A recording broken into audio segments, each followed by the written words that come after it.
There are two Arizonas. One is the postcard desert you think you know. The other is vanishing,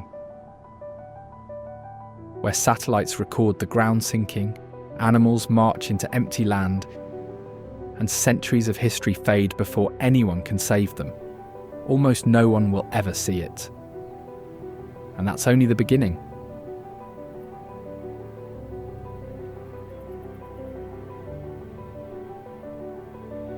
Cathedral Rock in Sedona generates electromagnetic readings no instrument can explain, yet visitors and scientists report the same unexplainable experiences.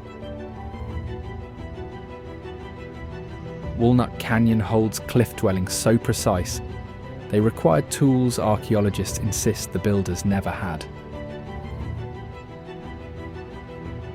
In Phoenix, Mystery Castle conceals passages leading to underground chambers, constructed with materials that shouldn't exist in the desert.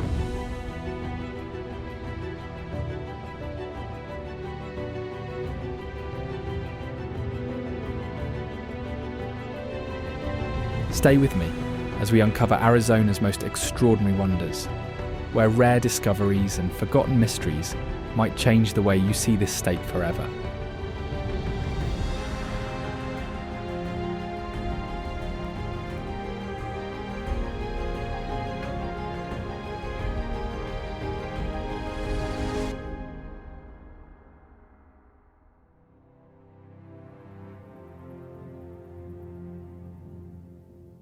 Deep in the high desert, where ancient red rocks pierce the sky, lies a place called Sedona.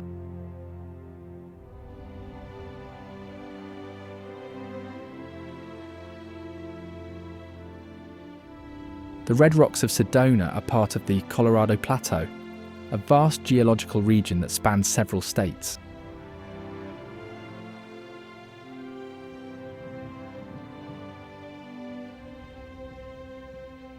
The region was named after Sedona Arabella Miller Schneebly, the wife of Theodore Carlton Schneebly, who was one of the early settlers in the area.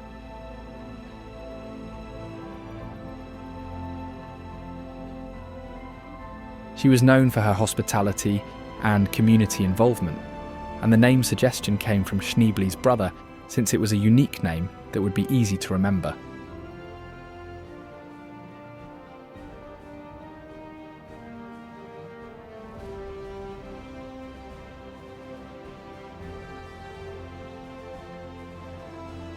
It is also well associated with spiritual and wellness practice, often cited as having energy vortexes, which are believed to be centres of spiritual power.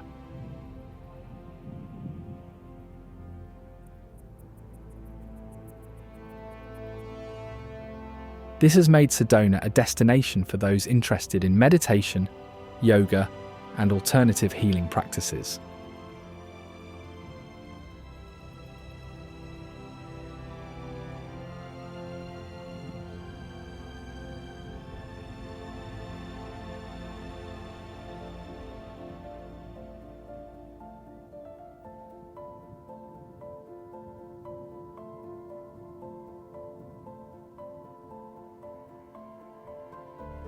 Red Rock State Park covers about 115 hectares, consisting of canyons, mesas, and riparian areas along Oak Creek.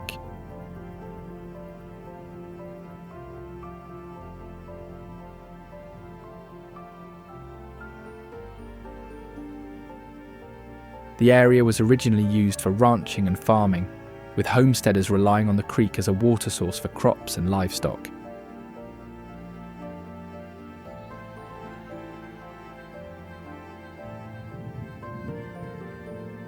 The land was owned by Jack Fry, a former president of Trans World Airlines, who planned to build a luxury retreat in the area.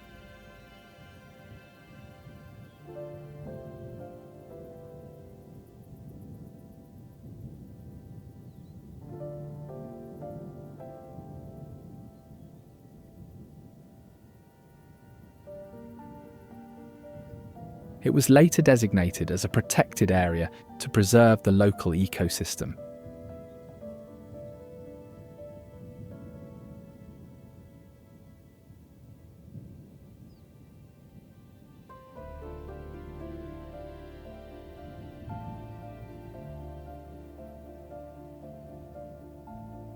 Since water sources are scarce in the desert, the park maintains man-made ponds to provide water for animals and support plant life.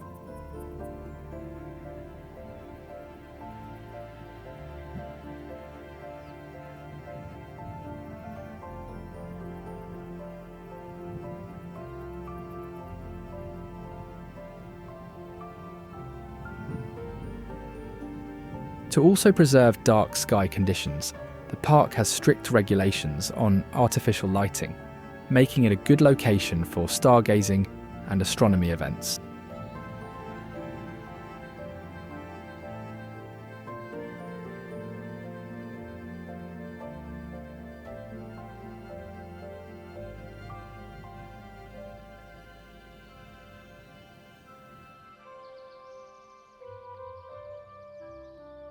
And if you listen really carefully, you'll hear the bright bouncing songs of the indigo bunting, filling the air with life at dawn and dusk.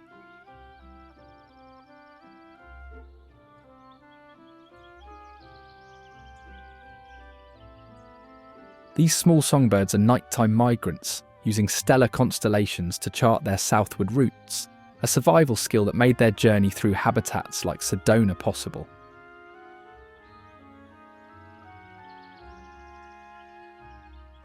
Indigo buntings enjoy a relatively long life for small birds. Some individuals have lived over 13 years in the wild.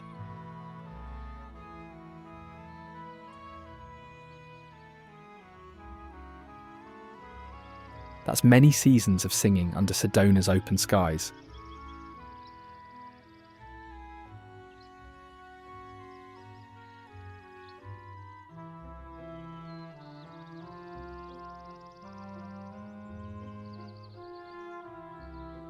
Because they rely on a mosaic of forest edges, brush and open areas, their presence around Sedona is an indicator of healthy, diverse habitat, a sign that the ecosystem is intact and vibrant.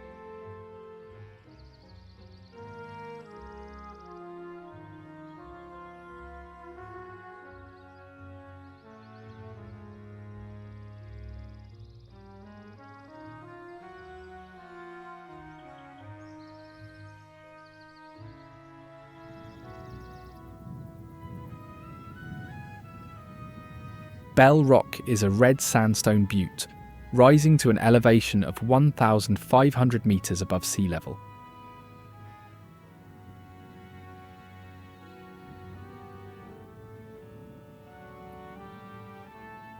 The formation gets its name from its rounded, bell-like shape, composed primarily of Schneebly Hill sandstone, with distinct horizontal layers visible along its slopes.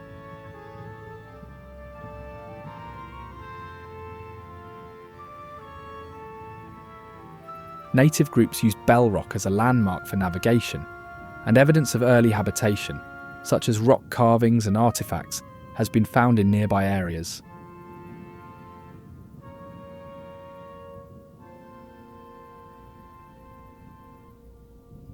Due to its accessibility and distinctive shape, it is one of the most photographed formations in the area.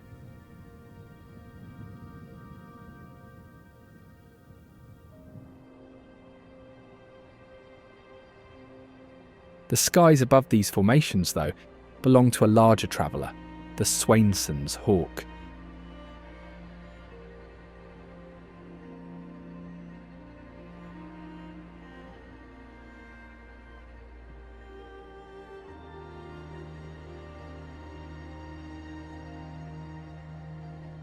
In Sedona, they are summer residents. Unlike many hawks, they eat massive numbers of grasshoppers and crop-eating insects.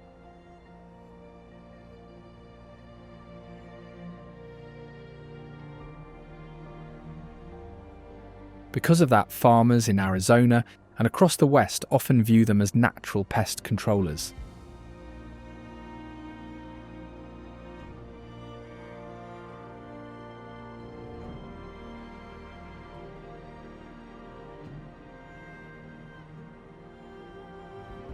These birds breed in North America, but migrate all the way to Argentina for winter, covering over 6,200 miles in one season.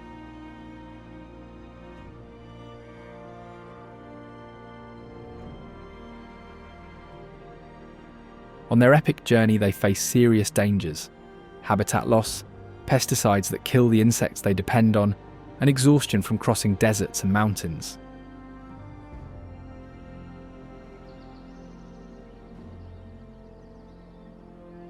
Despite these challenges, they keep going, proving their strength with every mile.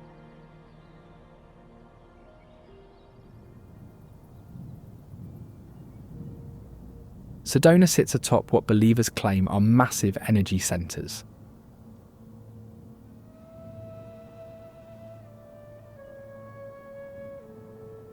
These centres are based on 4 main vortex sites where electromagnetic forces allegedly swirl from the Earth itself.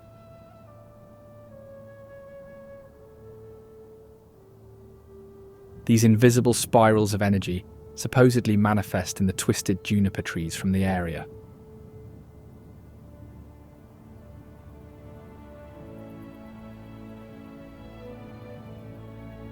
Scientists remain skeptical, finding no measurable electromagnetic anomalies, yet visitors report physical sensations: tingling, warmth, and heightened awareness that cannot be explained.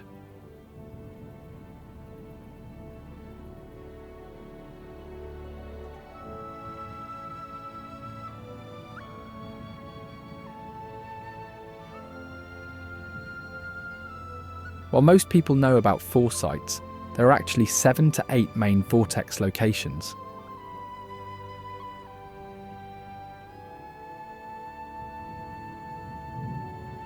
Each site allegedly carries different energy signatures: masculine, feminine, or balanced.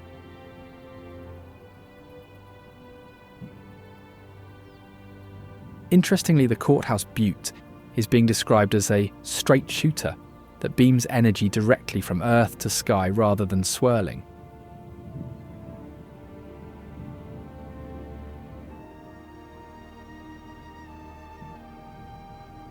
But while visitors to Sedona search for mystical energy, a different kind of phenomenon happens in the oak woodlands surrounding these sacred sites.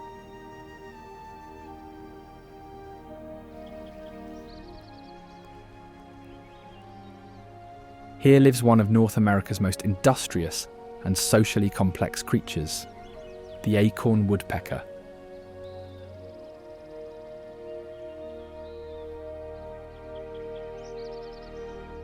These birds transform dead trees into living warehouses, drilling thousands of precisely sized holes to store acorns for winter survival.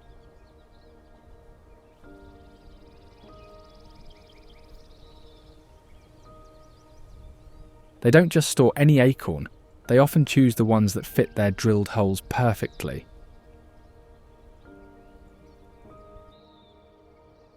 Studies show they prefer slightly underripe acorns because these are less likely to sprout inside the storage hole, keeping their pantries edible for longer.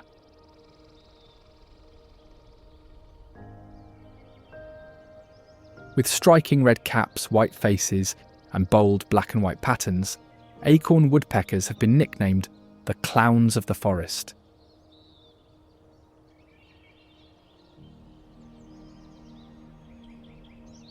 They are highly vocal, producing a variety of laugh-like calls. A chorus of acorn woodpeckers can make a forest sound alive with chatter.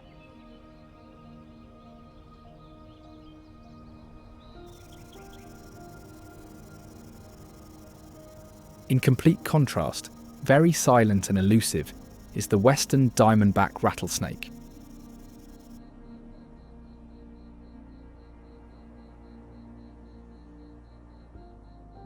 He earns his fearsome reputation through sheer lethality, causing more snakebite fatalities than any other snake in North America.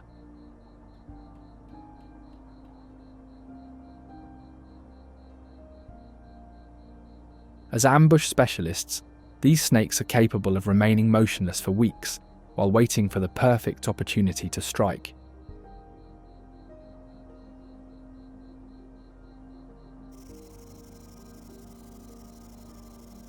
They are habitat generalists, thriving everywhere from below sea level to 6,500 feet in elevation throughout the southwestern desert.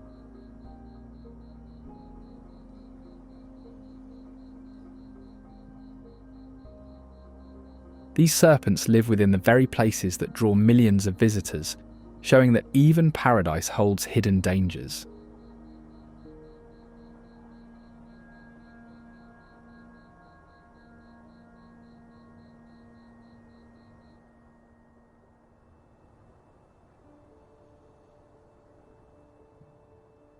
Goldfield began in the early 1890s after gold was discovered near the Superstition Mountains.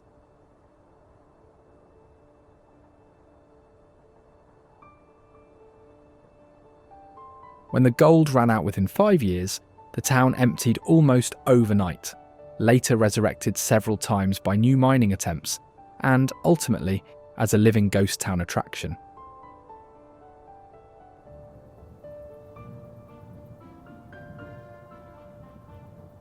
Its location near the Superstition Mountains ties its story to the infamous Lost Dutchman's gold mine, a treasure rumoured to be cursed and the cause of mysterious disappearances among those who searched for it.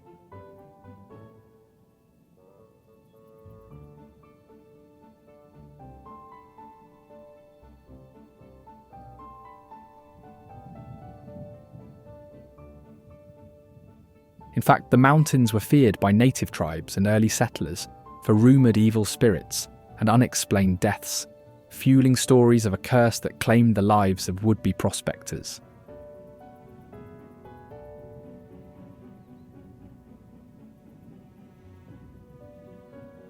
Ghost sightings and unexplained whispers are regularly reported at Goldfield, especially around the old mines and the Mammoth Saloon.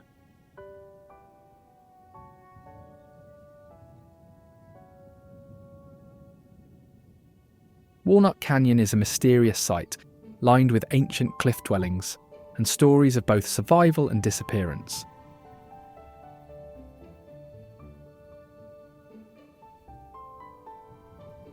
Originally, it was named after the Arizona walnut trees growing along its floor, some reaching up to 50 feet tall and producing edible nuts.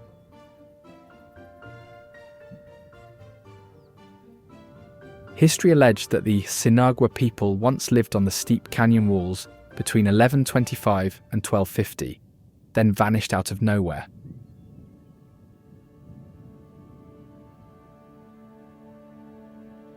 No one knows exactly why or where they went, and tribal oral histories speak of abrupt departures shrouded in secrecy.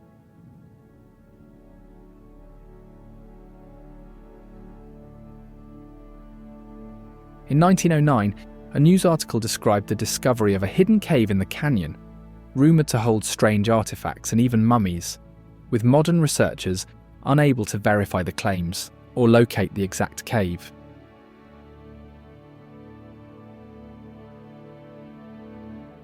Stories persist about ancient curses befalling artefact thieves. Multiple reports detail unlucky accidents striking those who disturbed burial sites.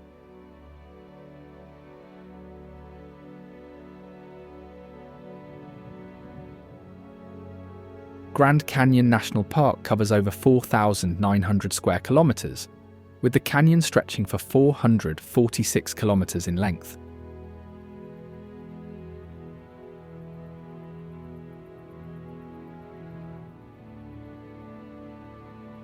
The canyon walls reveal horizontal rock strata, each layer representing different geological periods.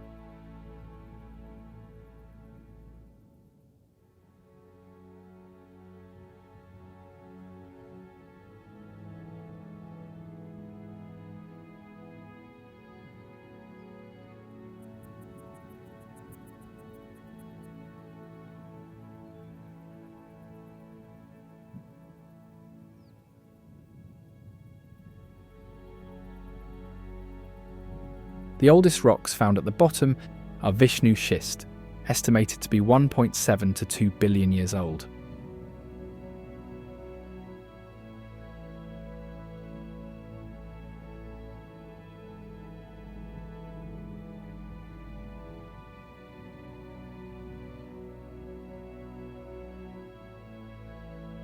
Above these layers are younger formations that were deposited by ancient seas, rivers and wind-blown sand dunes.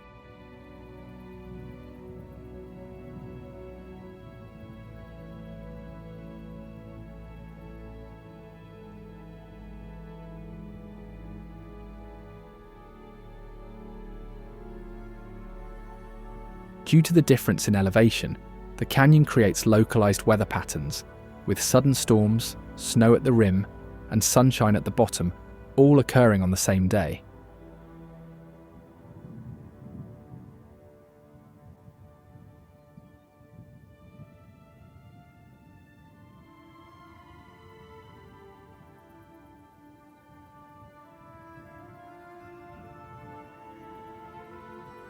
Interestingly, Spanish explorers first reached the canyon in the 16th century, but dismissed it as an impassable wasteland.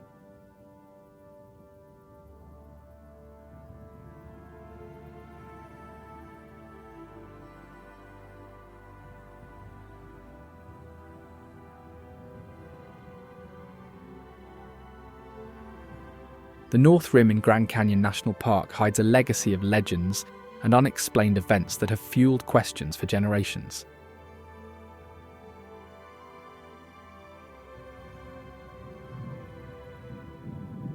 This refers to the higher forested plateau at the canyon's northern edge, rising to over 8,000 feet above the river.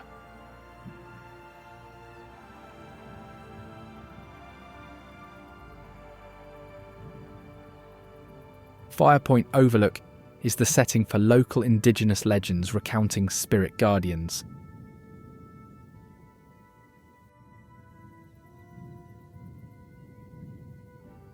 Stories warn of Marsaw, a watcher tied to the Hopi tradition, whose presence is marked by lights and unusual sounds.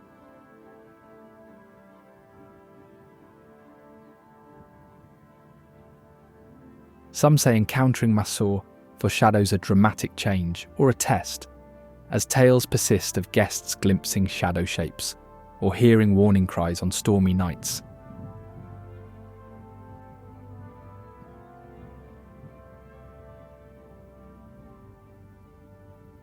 Mysterious lights are also often seen flickering across the canyon after sunset, especially near the overlook.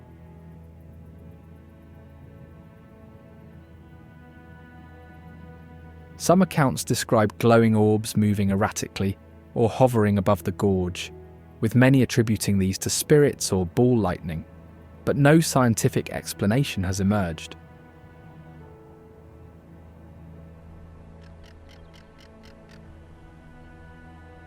Just as the North Rim's wild echoes and legends shape life on its cliffs, the California condor rules these skies.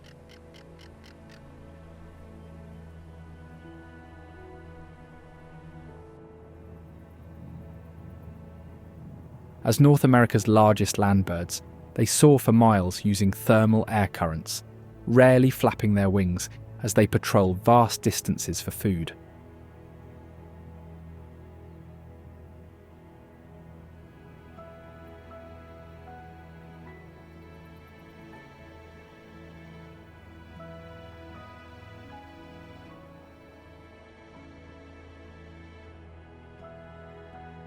Condors and other scavengers compete for carrion, forging intricate connections in the food web, their presence signalling both life and death above the chasm.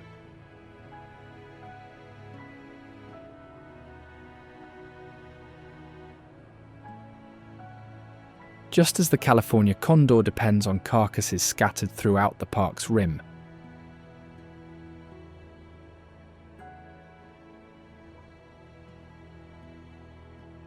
the prairie snake shares territory, sometimes feeding on similar small mammals, and even serving as prey for the condor and other raptors. When threatened, prairie rattlesnakes use their tail rattle as a warning, resorting to quick, defensive strikes if approached too closely.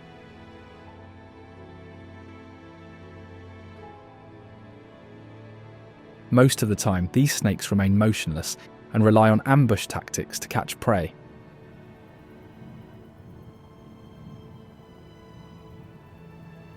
The South Rim is the most accessible and visited section of Grand Canyon National Park.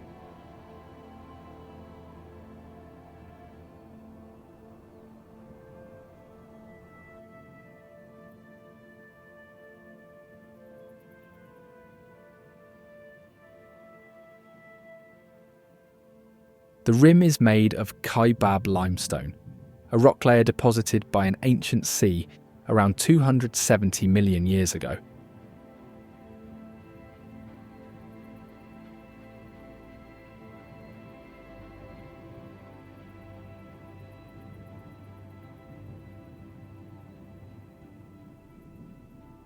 Temperatures at the south rim remain cooler than the inner canyon, with winter snowfall accumulating between 1 to 2 meters per year.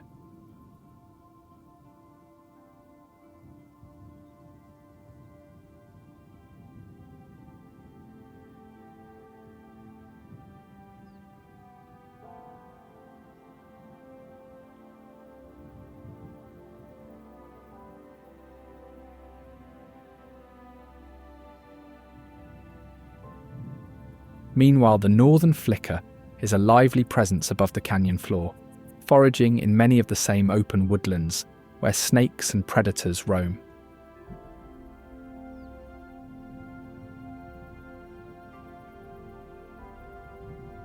They are sometimes the target of prairie snakes, as the latter would raid their nests and feed on their eggs and juveniles.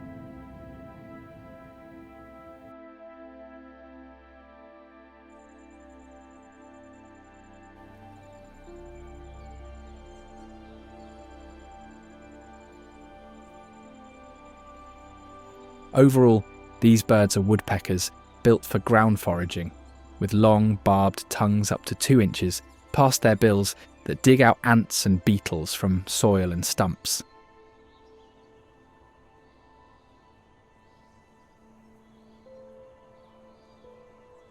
They would then proceed to perform anting, which is the act of rubbing ants on their feathers to use their formic acid for cleaning.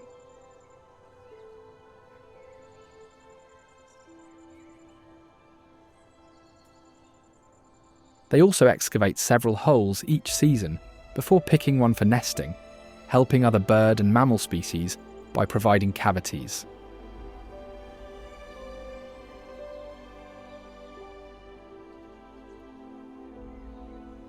The birds are strongly migratory, with their Grand Canyon populations shifting south in winter.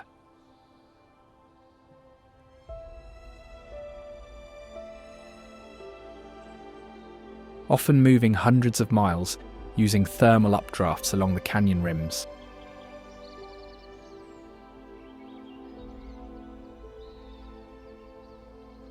Depending on the plateau's resources as well, but occupying different ecological niches, are the bison, which roam more freely in the park's open meadows and grasslands.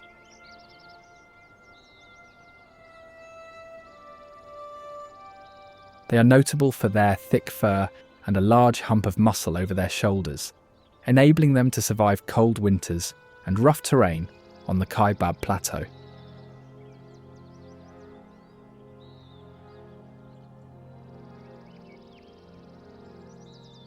These large mammals have the ability to digest tough grasses and shrubs, allowing diet flexibility in this forest grassland mosaic.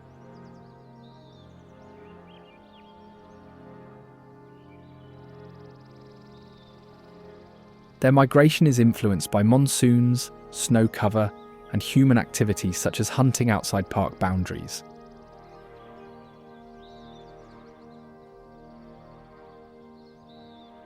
In fact, the Kaibab High Plateau herd is one of the few free-ranging, seasonally migratory bison herds within a forested ecosystem rather than open prairies.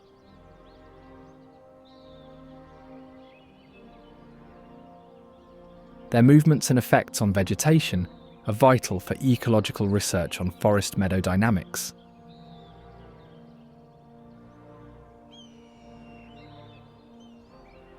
Meanwhile, soaring over the American Southwest is the red-tailed hawk, which often hunts small mammals living in the same grasslands grazed by bison.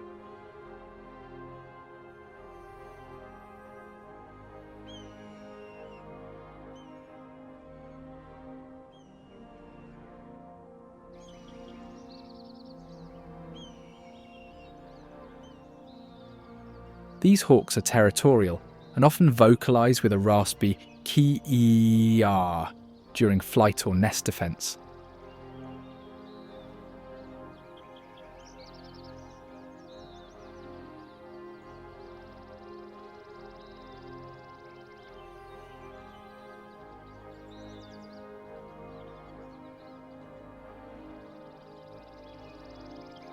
They tend to perch on high vantage points, such as trees, cliffs, and power poles, to wait patiently to swoop down on unsuspecting prey.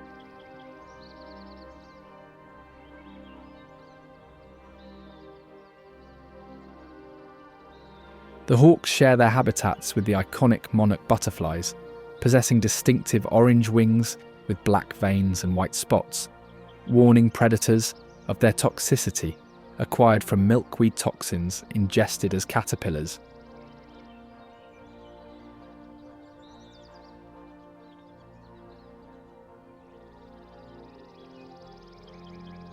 They are diurnal, actively feeding on nectar from flowers, relying on their long proboscis for deep flower access.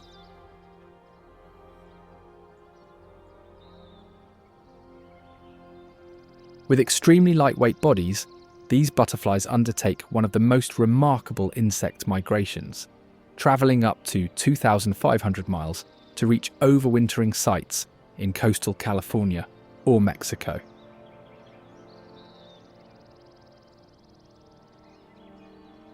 This multi-generational migration involves several generations travelling northward in spring and summer, followed by a special supergeneration that migrates south and can live up to 8 to 9 months.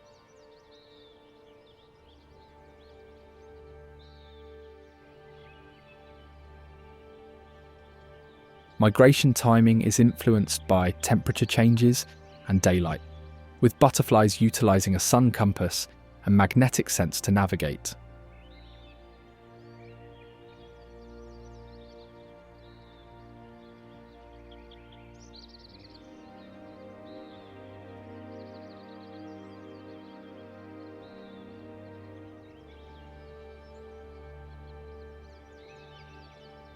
They also exhibit cluster roosting during migratory stopovers and overwintering sites where thousands gather for warmth and protection.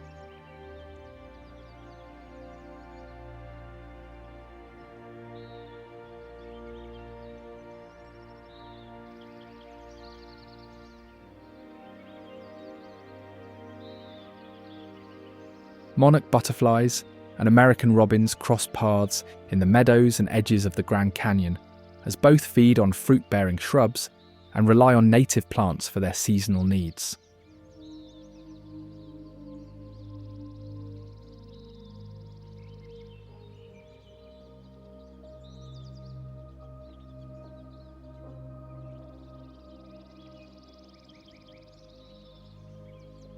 In fact, robins handle changing seasons by switching between insect and fruit diets, allowing survival through shifting food supplies.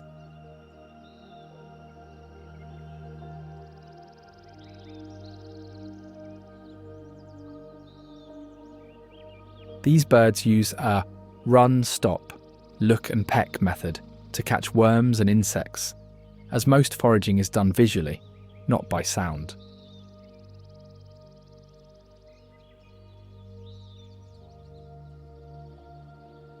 They are among the first birds to sing at dawn in spring, marking a seasonal shift for many regions.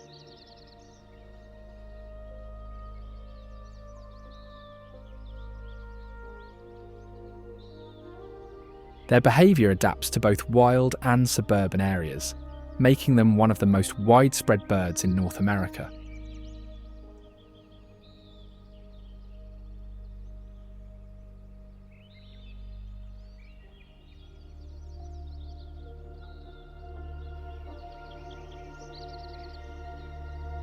American robins and yellow-rumped warblers often cross paths during migration and in the same feeding areas, both foraging in open woods and shrubby canyon edges.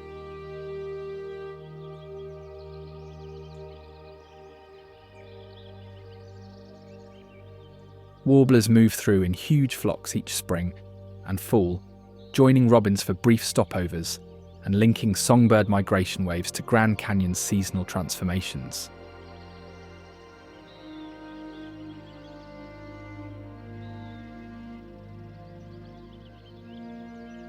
Before migration, they also intentionally gorge and build fat reserves for their long nocturnal flights.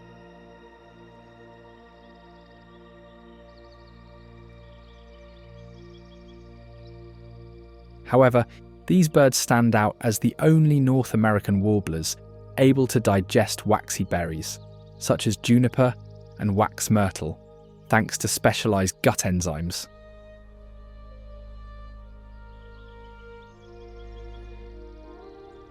This allows them to survive in colder climates and winter farther north than other warblers.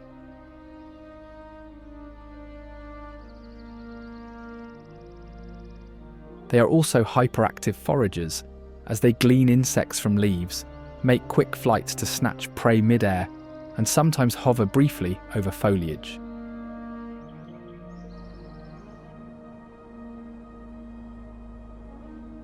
The Blythe Intaglios are a group of enormous ancient geoglyphs etched into a remote desert area.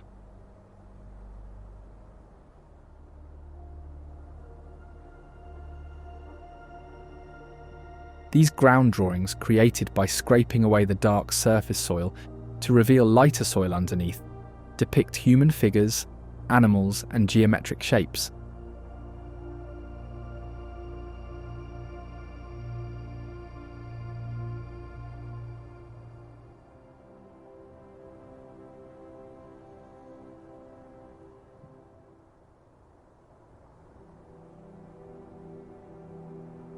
The site's most iconic drawing is of a human figure with outstretched arms.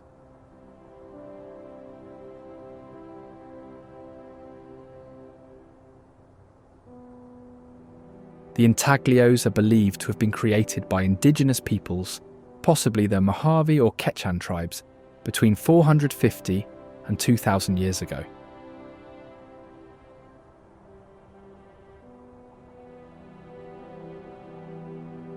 Their exact purpose remains unclear, but they are thought to have had cultural, spiritual, or astronomical significance.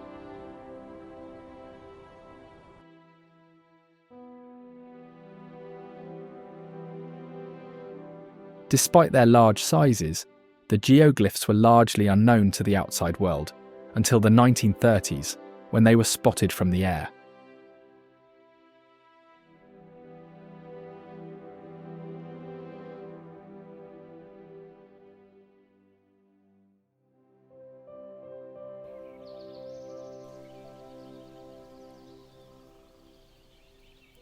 Found within the desert area is the ground squirrel, which exhibits extreme heat tolerance by seeking shade, utilising burrow cooling to dissipate heat, and lying flat to maximise contact with cool soil.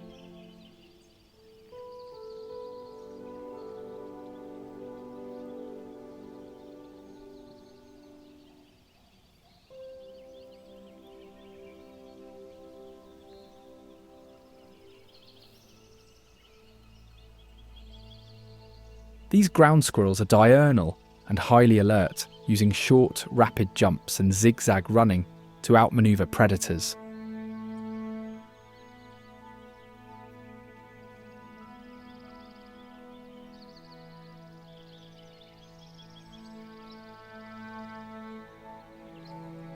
Forms small social groups, but remains non-territorial, often seen huddling in the shade or at burrow entrances during scorching afternoons.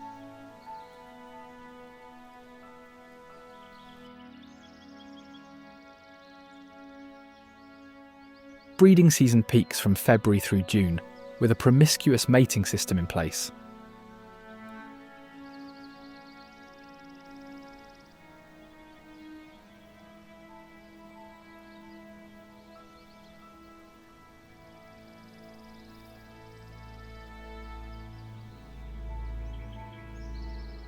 Females and males mate with multiple partners, with the females even travelling distances for optimal mates.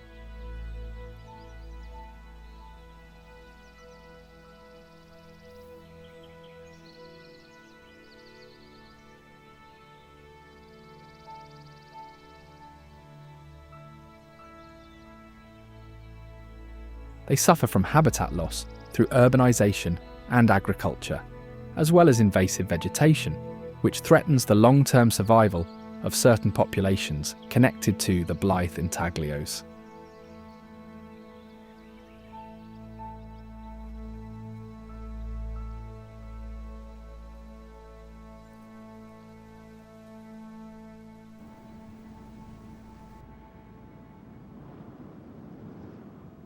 After ground squirrels dart between desert shrubs, the desert tortoise moves slowly through the same sun-baked terrain around Blythe Intaglios.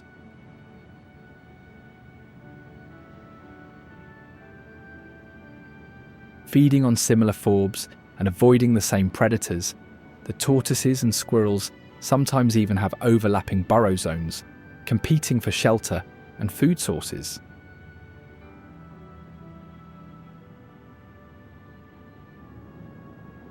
These reptiles tolerate intense desert heat by burrowing deep underground, spending over 95% of their lives sheltered from extreme temperatures.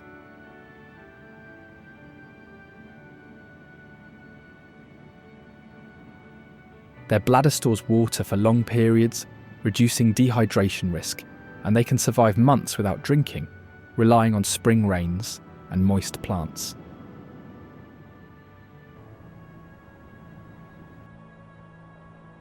In Jerome, the ghost town and mine of Gold King was established much like many other mines, which was after workers struck gold in 1890 while prospecting for copper. Now an abandoned settlement, the stories circulate of restless spirits haunting the area, especially around abandoned shafts and machinery.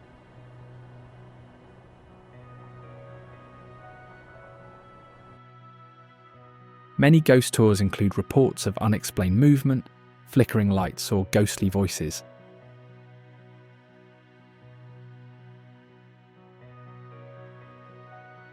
Some legends claim hidden tunnels run beneath the site, with rumours that early miners stumbled onto sealed passages or underground chambers that remain undiscovered today.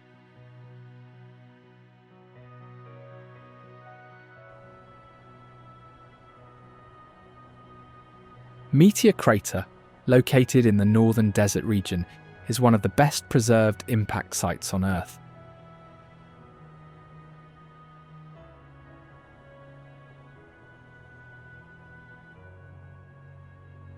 It was formed approximately 50,000 years ago when a nickel-iron meteorite struck the surface at a speed of around 12.8 kilometers per second.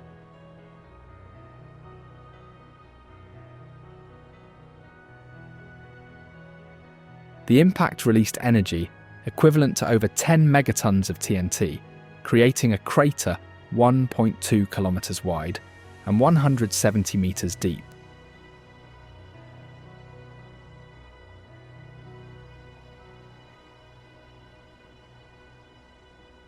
Early studies of the crater helped scientists understand similar features on the Moon and other planetary bodies.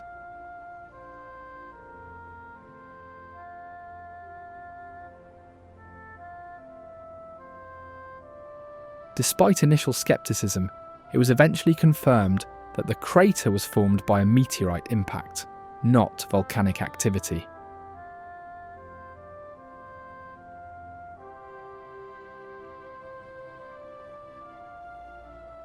The site has been used for astronaut training and scientific research, particularly for studies related to space exploration.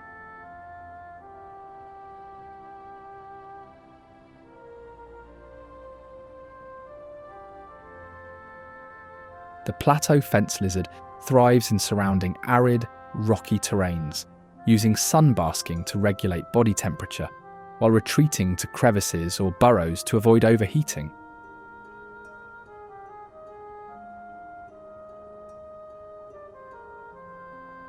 Their limbs and toes are adapted for quick climbing on rocks and tree trunks, allowing escape routes and access to food.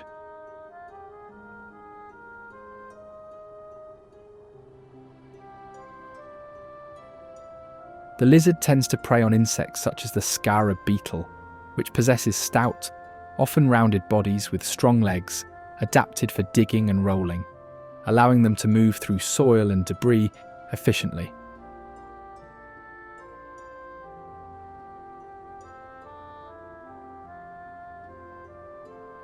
Their antennae can fan out into leaf-like plates to detect odours, a key adaptation for finding food and mates in open, arid landscapes like Meteor Crater.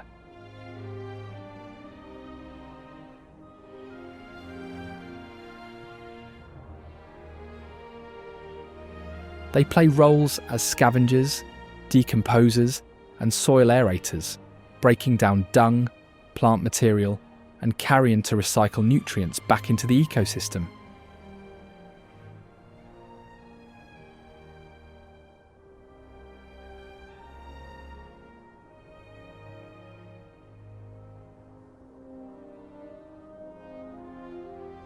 Some species demonstrate remarkable strength in rolling dung balls, many times their body weight to nesting sites.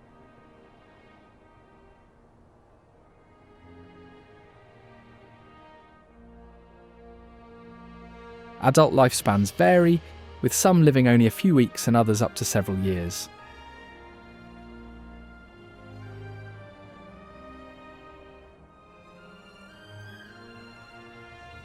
Tuzigoot National Monument rises on a limestone ridge overlooking the Verde River floodplain, a stone village once alive with over 250 Sinagua people, now frozen in time.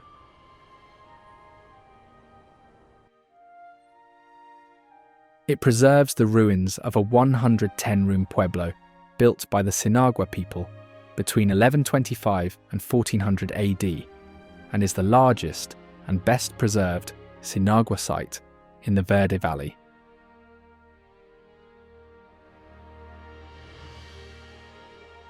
Despite extensive excavation, the reason for Tuzigoot's abandonment around the 15th century remains uncertain. Some theories cite prolonged drought, competition for resources, or pressure from migrating groups like the Apache and Yavapai.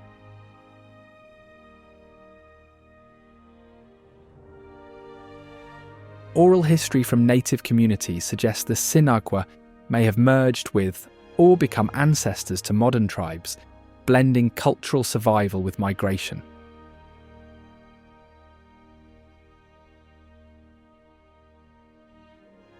Some rooms, sealed long ago, have yielded rare artifacts hinting at ceremonial or unknown uses, fueling speculation on religious or social hierarchies still under study.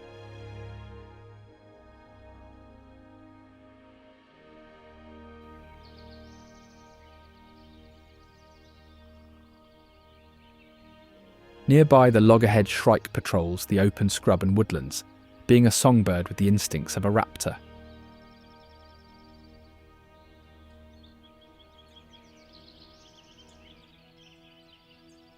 It is infamous for its precise strikes or habit of impaling prey on thorns or barbed wire for storage.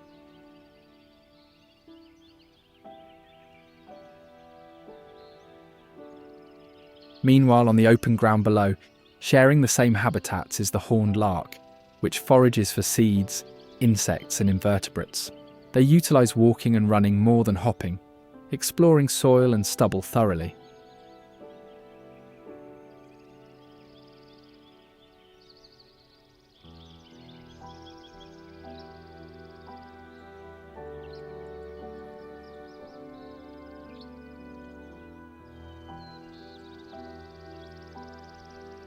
Unfortunately, ground nesting exposes eggs and chicks to predators like hawks, owls, foxes, snakes, coyotes and raccoons.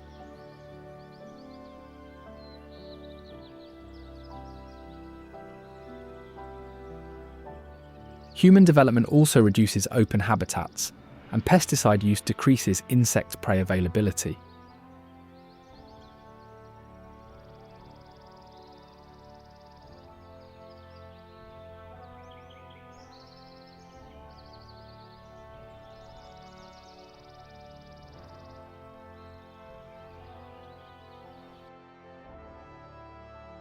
Nicknamed the town too tough to die, Tombstone is a town for its Old West charm and staged gunfights, though its violent past has bred countless tales of hauntings.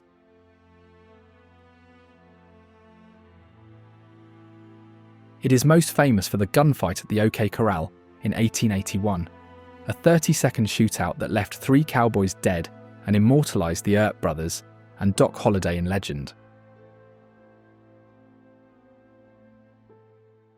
The site is said to still be haunted by ghosts of those who died in the shootout, with reports of sounds resembling gunfire and whispers.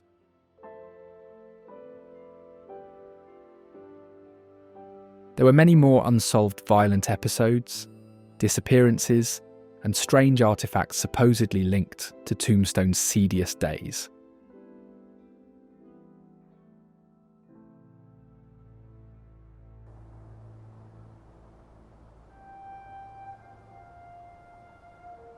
Grand Falls, often referred to as Chocolate Falls, is a seasonal waterfall located in a remote desert region.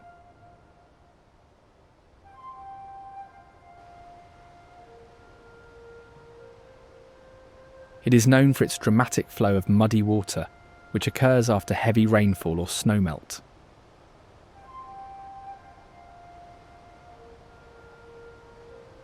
The falls are formed by the Little Colorado River, which carries sediment-rich water over a series of volcanic rock ledges, creating a striking brown cascade.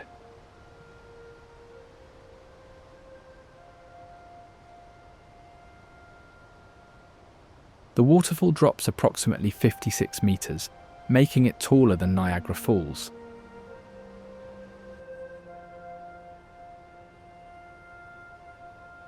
However, its flow is entirely dependent on seasonal conditions, often running dry for much of the year.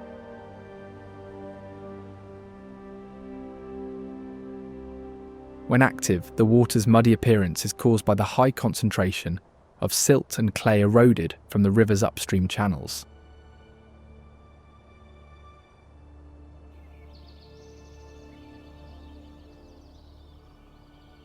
Ruling the night skies around the falls is the great horned owl, which is among the largest owls in North America.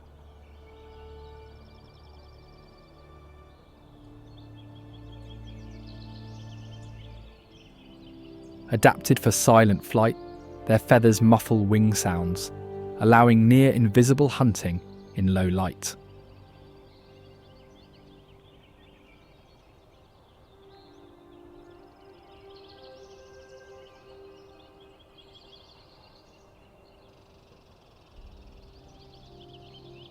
Mostly nocturnal, great horned owls start hunting at dusk and continue through the night, occasionally extending to dawn or daytime in winter.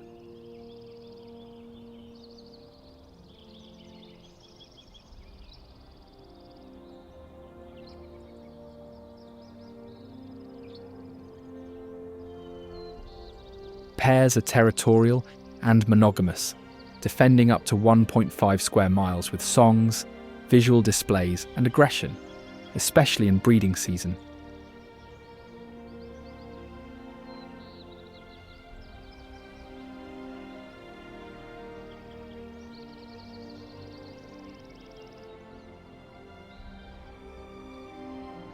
While the great horned owls dominate in the night, the northern goshawk rules the daylight forests with swift precision.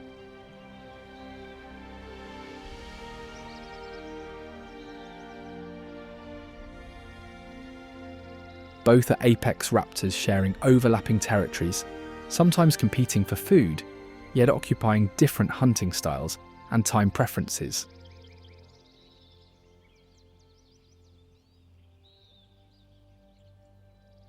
Adapted to forest life, goshawks combine powerful flight with maneuverability to chase prey through trees and tight spaces.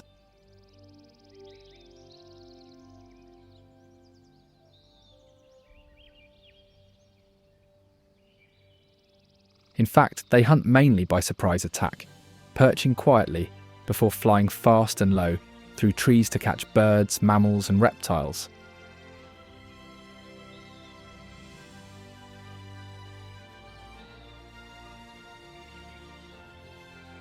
Many of its populations are resident year-round, with northern populations often migrating short distances to lower elevations or more open habitats in winter.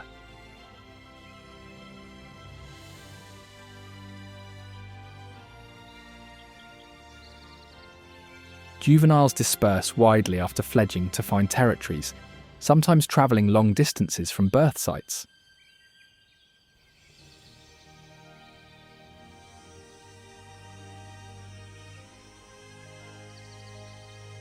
The rhythmic chorus of cicadas fills the air beneath the canopy, connecting predator to prey in a time-tested cycle of life.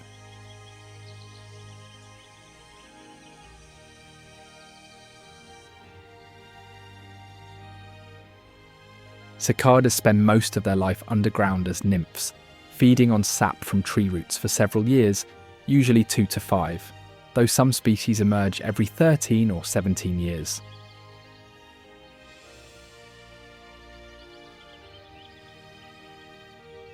They build underground chambers, sometimes constructing soil turrets above their exit holes for ventilation.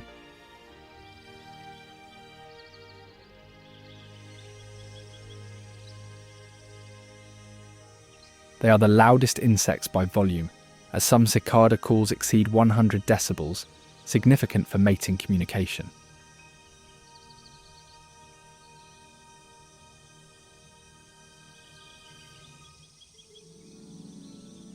Male cicadas produce loud, species-specific calls using specialized timbal organs to attract mates, creating choruses audible across vast areas.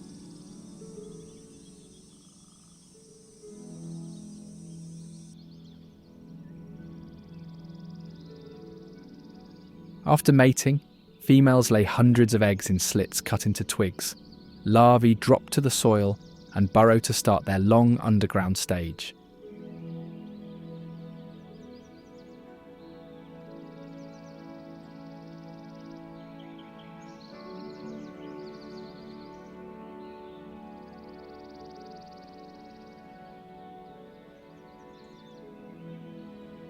Adults live only a few weeks above ground, feeding minimally on plant fluids before dying.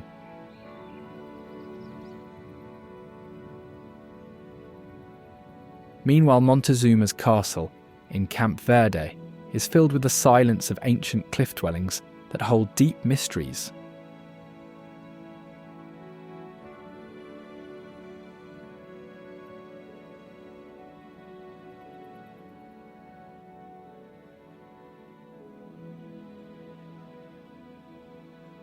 The Sinagua people constructed it around the mid-11th century AD using local limestone, mud mortar, and timbers for floors and roofs.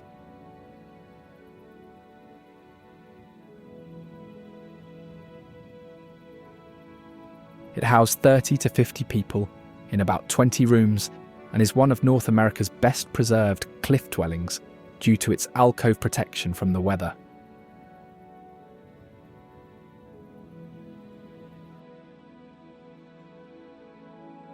The sudden abandonment around 1425 CE remains unexplained, with recent findings showing evidence of a catastrophic fire that caused part of the structure to collapse, or possibly connected to violent conflict with emerging tribes like the Apache or Yavapai.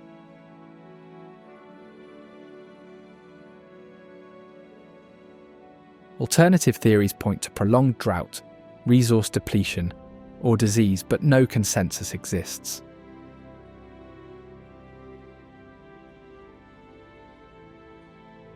Sundad, once a mining town, lives on as a ghostly imprint where few remain, first arising in the early 1900s as a silver mining town.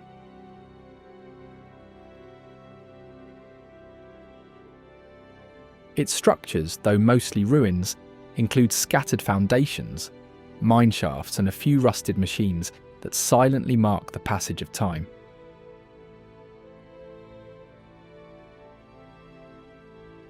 Known as one of the quietest ghost towns, its decline is sudden and largely unexplained. Few records detail its final years, fueling speculation of hidden disasters, economic sabotage, or even buried treasure lost to time.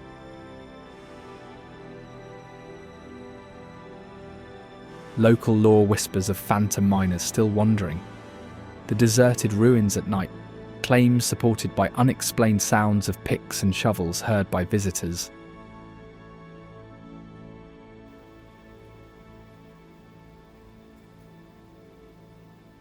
Glen Canyon National Recreation Area is a vast region centered around Lake Powell and the Colorado River.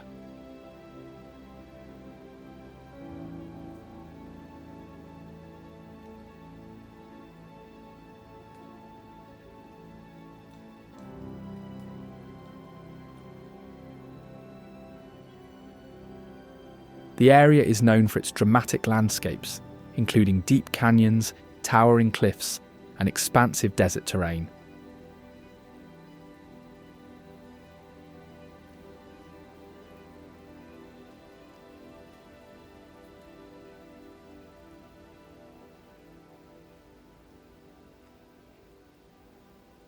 It is a popular destination for outdoor activities such as boating, hiking, and exploring geological formations.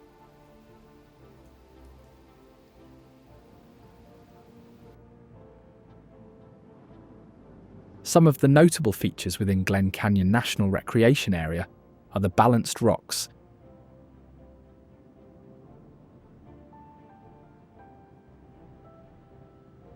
These formations are large boulders perched precariously on narrow pedestals of rock, part of the Entrada sandstone.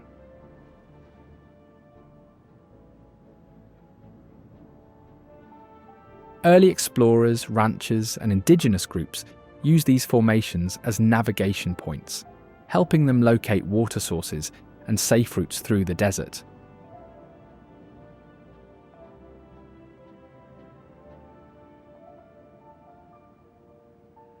Certain balanced rocks in the area have been given names by explorers and local communities based on their shapes, such as Mushroom Rock and Teetering Rock.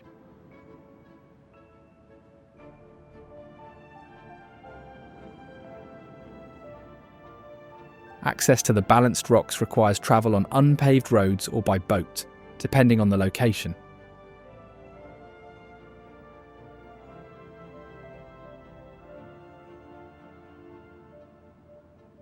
However, due to their delicate balance, many of the formations are off limits to climbers and visitors to prevent vibration damage that could speed up their collapse.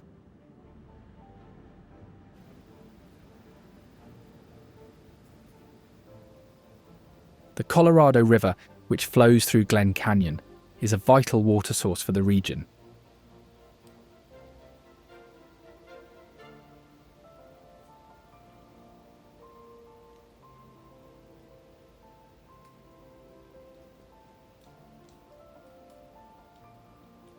The Colorado River stretches from its headwaters in the Rocky Mountains of Colorado to its delta in Mexico, where it historically flowed into the Gulf of California.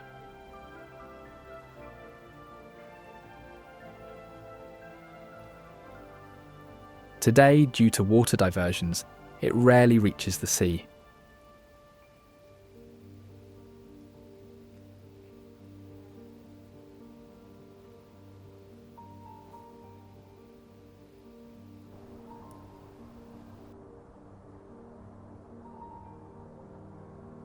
Horseshoe Bend is a 270-degree meander in the Colorado River, located downstream from Glen Canyon Dam.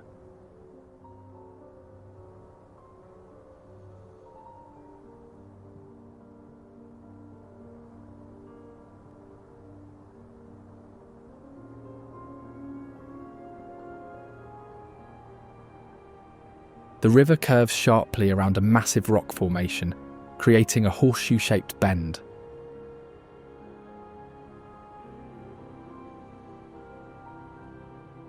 Unlike normal river bends that shift over time, Horseshoe Bend remains locked in place due to the deep rock layers and steady erosion rate.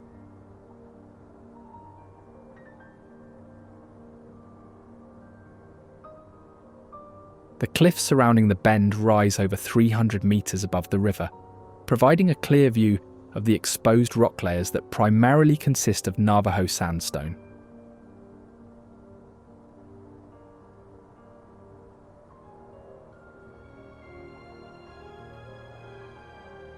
Due to controlled water releases from Glen Canyon Dam, the Colorado River at Horseshoe Bend remains cold, averaging 8 to 10 degrees Celsius, even in summer.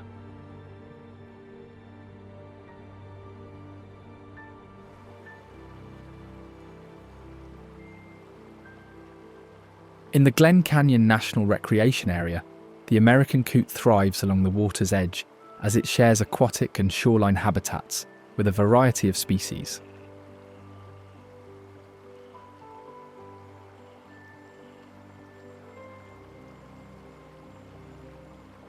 Social and often noisy, they communicate with clucks, cackles and grunts by day or night, and can walk on land and swim with equal ease, often running across water surfaces to gain flight.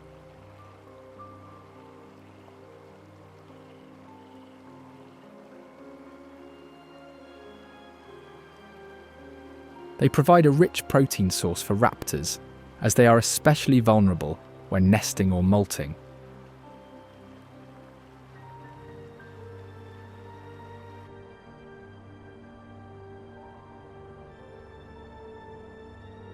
A major raptor that preys on the coot is the peregrine falcon, as it dominates the ecosystem as a master hunter.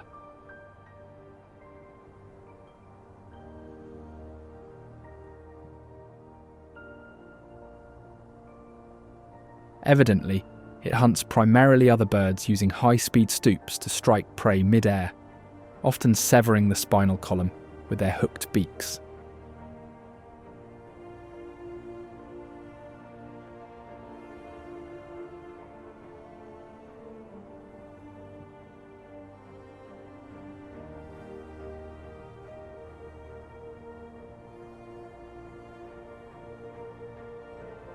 These birds possess long, pointed wings and streamlined bodies, enabling them to dive at speeds exceeding 200 miles per hour, making them the fastest creatures on the planet.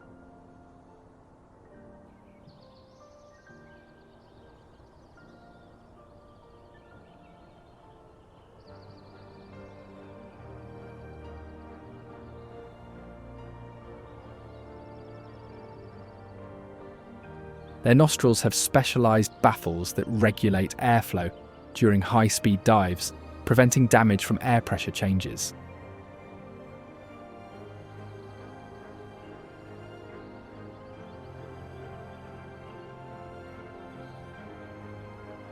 They typically nest on cliff edges or tall man-made structures, often using ledges about 25 to 1,300 feet high, including structures in Glen Canyon.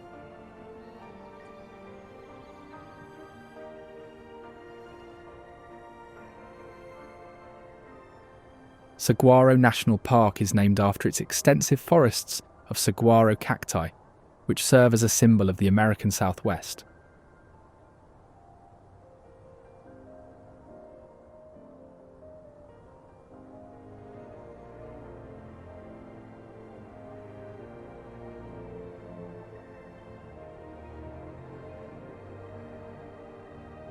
The park is divided into two districts, each covering approximately 37,000 hectares, and is located in a region characterised by hot, arid conditions.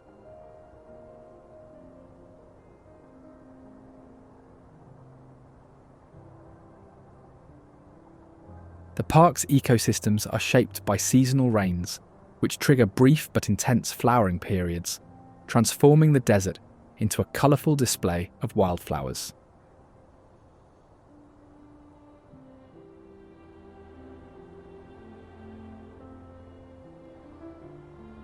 Despite the harsh environment, the saguaro and other plants have adapted to store water and survive prolonged droughts.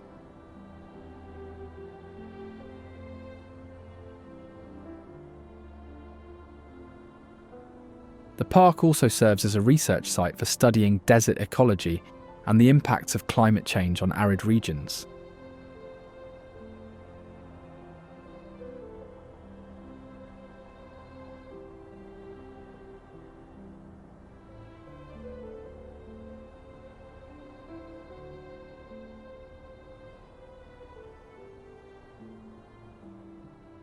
The saguaro cacti are towering desert plants that can grow up to 15 metres tall and live for over 200 years.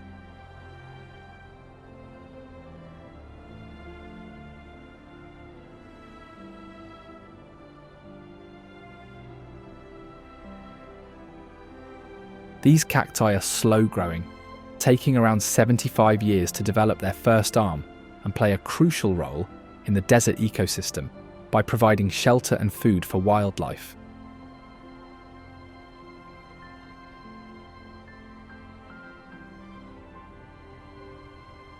Like all cacti, They have a remarkable ability to store water, with a fully hydrated Saguaro being able to hold up to 3,800 litres of water.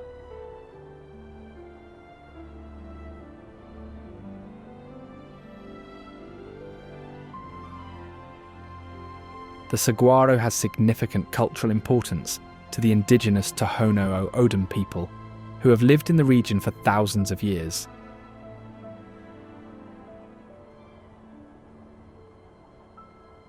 They traditionally harvest saguaro fruits to make syrup, jam, and ceremonial wine.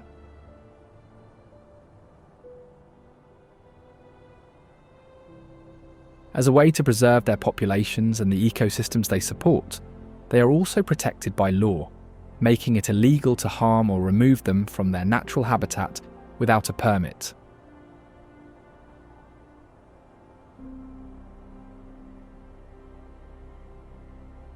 The Sonoran Desert is one of the hottest and driest deserts in North America, especially known for its extreme temperature shifts, with daytime highs reaching 48 degrees Celsius in summer.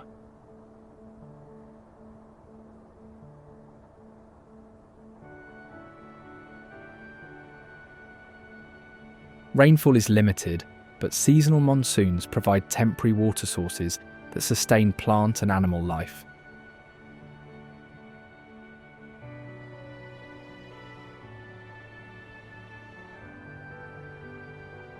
Indigenous groups have lived in the Sonoran Desert for thousands of years, using desert plants for food, medicine, and tools.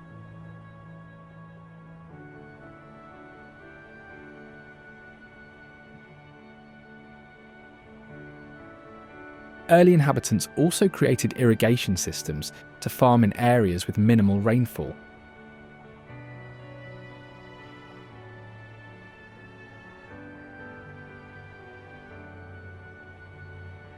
The desert is home to a variety of wildlife adapted to harsh conditions, such as developing ways to conserve water and stay cool.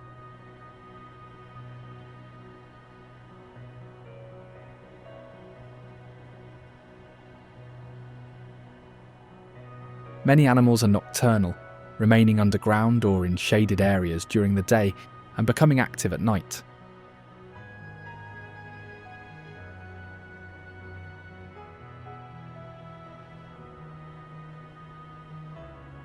Another creature known for its swiftness and alertness is the pronghorn antelope, which frequents the open grasslands and desert flats of the park.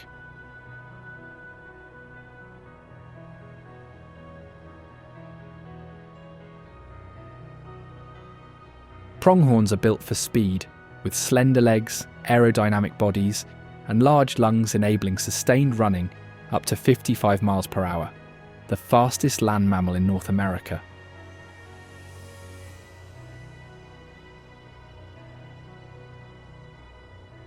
They can go long periods without water, extracting moisture from plants and adapting to extreme desert heat by erecting stiff body hairs to release excess heat.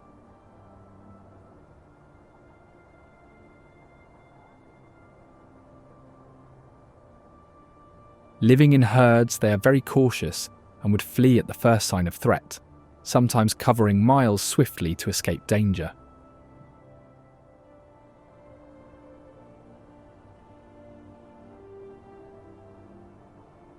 Fawns hide in vegetation for the first weeks of life, relying on camouflage and stillness to avoid predation before joining the herd.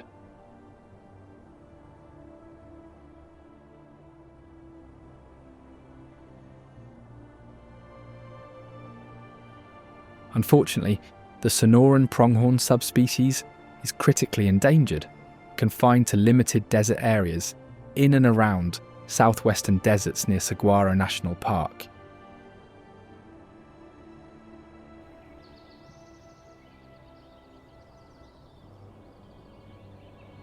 Interconnected by the balance of open spaces and woodlands they inhabit, the summer tanager is the only completely red bird in North America.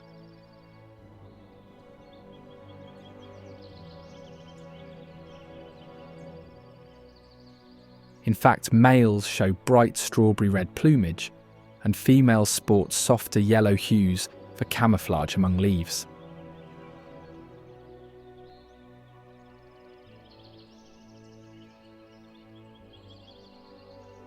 Adapted for foraging in mid to upper forest canopy, they have strong, thick bills, ideal for catching flying insects, especially bees and wasps, despite their stings.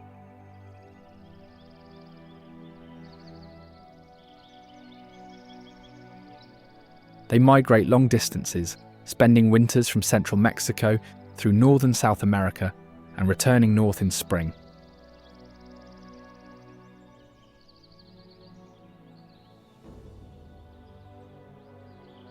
Migration often occurs at night, with birds forming groups before departure and stopping in habitats similar to breeding grounds.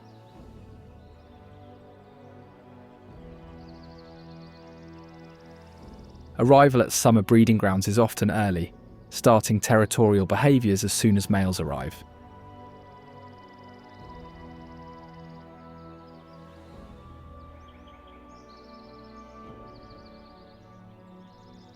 Parasitism by cowbirds poses risks during nesting, but tanagers aggressively chase away these intruders.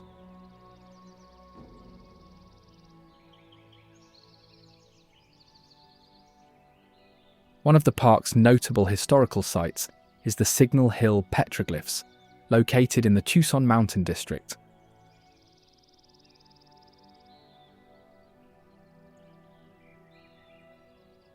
This area contains over 200 ancient petroglyphs carved into the rocks by the Hohokam people, who inhabited the region between the years 450 and 1450.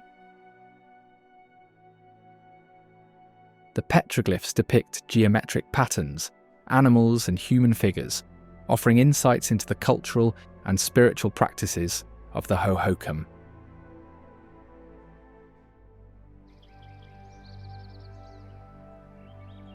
Another bird with a brightly coloured plumage is the vermilion flycatcher.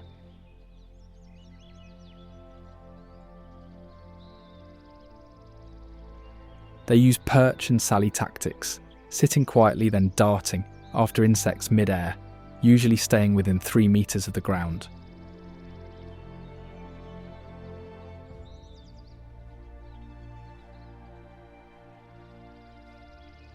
Prey is often subdued by beating it on branches or other surfaces before consumption.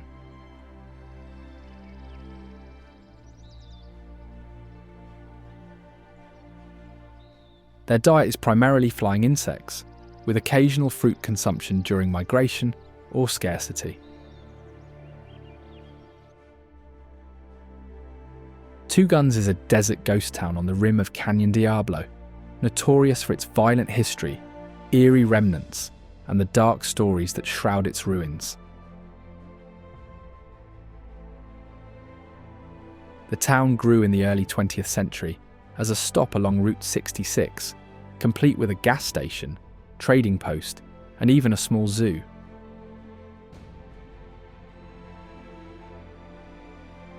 The Apache Death Cave close by marks one of the region's darkest events, which was a mass killing in 1878, where at least 42 Apache warriors perished, trapped by Navajo forces in a smoke-filled cavern.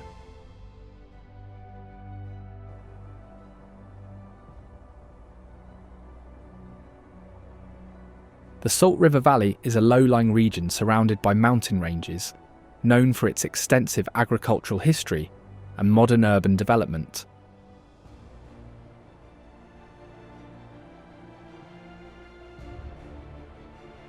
It is traversed by the Salt River, which flows for about 320 kilometres and has been a critical water source for thousands of years.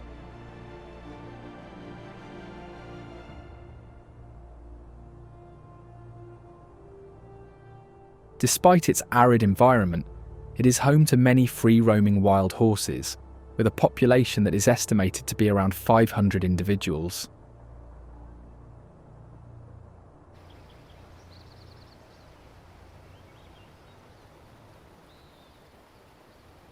Wild horses roam freely across the Salt River Valley, with strong legs and hooves that navigate rocky terrain and riverbanks with ease, allowing movement between feeding, watering, and resting areas.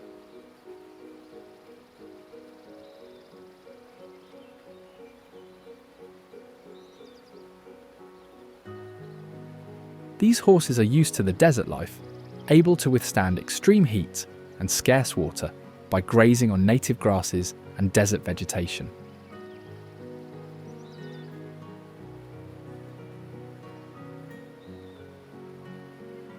Living in bands led by dominant stallions and include several mares and offspring, their social hierarchies regulate breeding and resource access.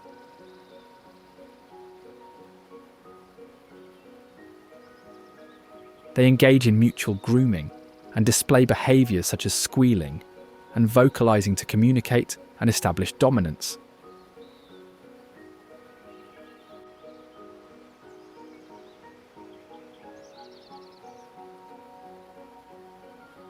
These herds are known to undergo seasonal movements tied to vegetation greening cycles after rains and water availability from the river.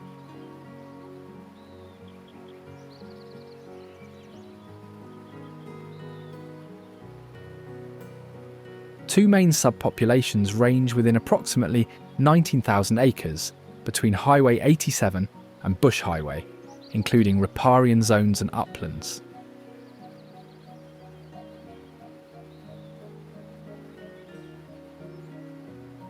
Population management has included fertility control to limit overgrazing impacts, with debates ongoing between conservation and environmental concerns.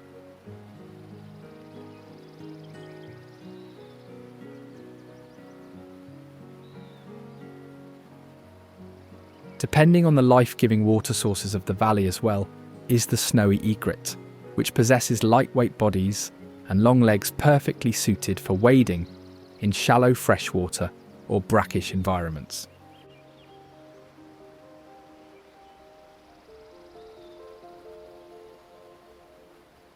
The egrets are partially migratory, as their movement generally follows water bodies, with birds foraging along river systems and wetlands en route.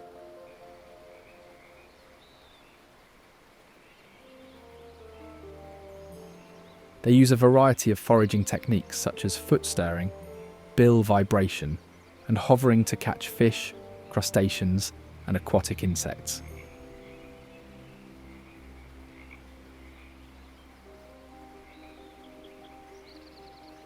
However, they are most known for their foot stirring technique, which is a unique adaptation to enhance prey capture in shallow waters. Other than predators, they suffer from habitat loss, pollution, and human disturbances that threaten feeding and nesting sites in the valley and beyond.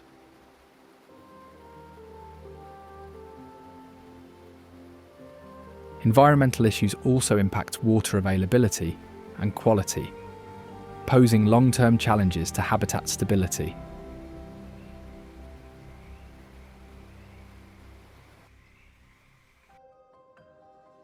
While the egret glides along the waters of the river, the Gila monster moves on the sun-baked desert floor with slow precision.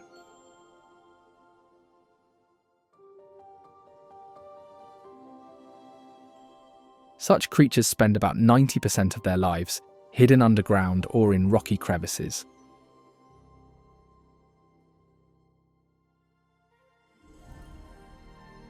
They emerge mainly during cooler mornings or after rain to regulate body temperature, around 86 degrees Fahrenheit, using specialised evaporation via the cloaca when overheated.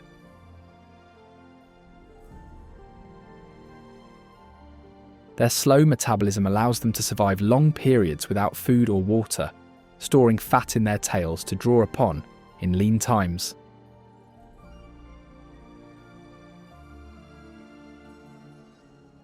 Primarily solitary, Gila monsters show well-developed venom delivery systems, used mainly for defence and subduing prey.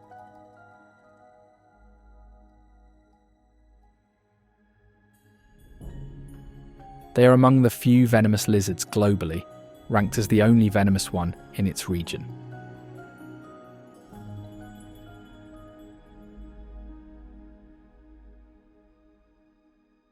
They are protected by law, recognised as a species sensitive to disturbance, though not currently endangered.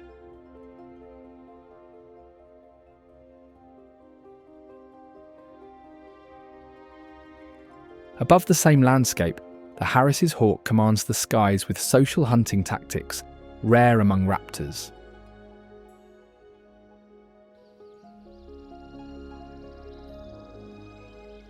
Unique among birds of prey, Harris's hawks hunt cooperatively in groups of 2 to 7 birds, coordinating efforts to flush, chase and catch prey, such as rabbits, rodents, small birds and reptiles.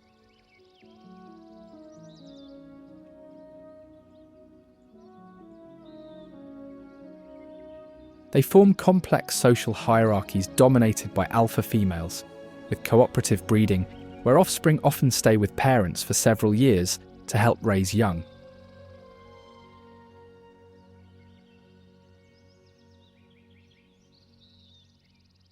Groups communicate via loud, sharp calls to coordinate hunting and defend territory.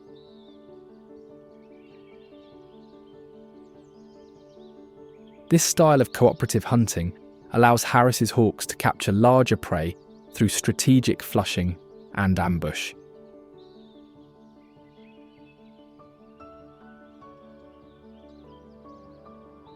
They hunt from perches or while soaring low, synchronizing aerial tactics that increase success rates.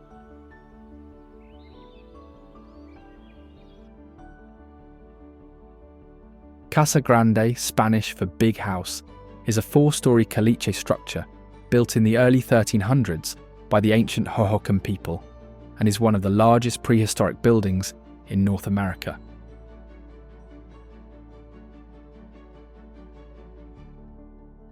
The complex includes several surrounding compound walls and smaller buildings, all constructed with adobe and local materials showing advanced architectural and agricultural skill.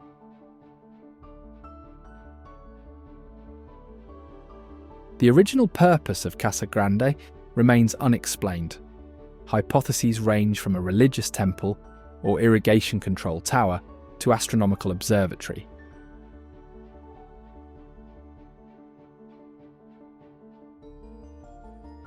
Nearby the Casa Grande domes, built in the 1980s, are modern structures shrouded in rumours of paranormal activity and alleged occult practices.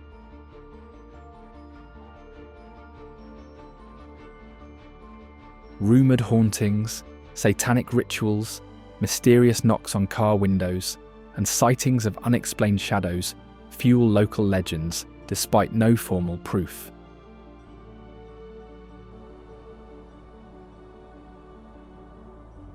Monument Valley Navajo Tribal Park is a distinctive landscape characterized by its iconic red mesas and buttes, which rise up to 300 meters high.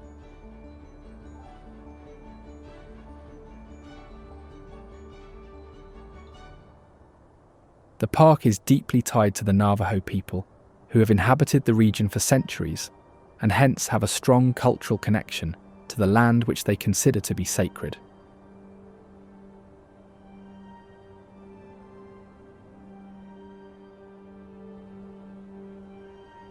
Traditional practices such as sheep herding, weaving, and ceremonies are still part of daily life for many Navajo families in the area.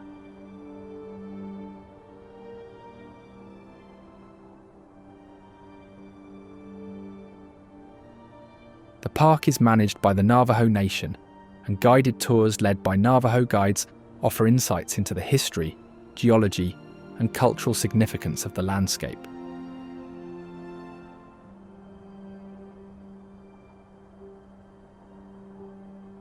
Interestingly, Navajo men from the region notably served as code talkers during the Second World War, using their native language to create an unbreakable code that played a crucial role in Allied communications.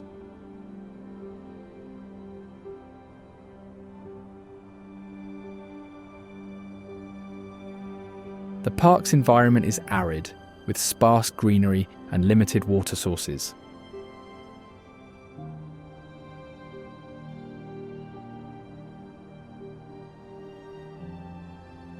Two of the most famous formations in the park are the West and East Mitten Buttes. These twin rock formations, resembling giant mittens, stand approximately 300 meters tall.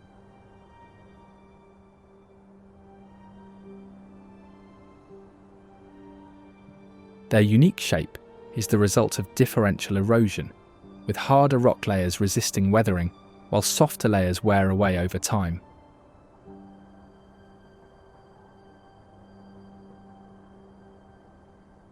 The formations are composed primarily of Dutchman sandstone, which dates back to the Permian period, around 250 million years ago.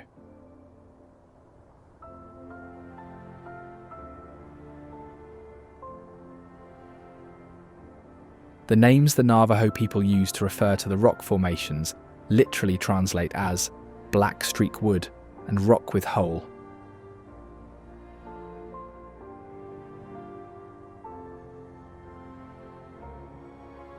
They are often used as navigational landmarks and hold cultural importance in Navajo storytelling and traditions.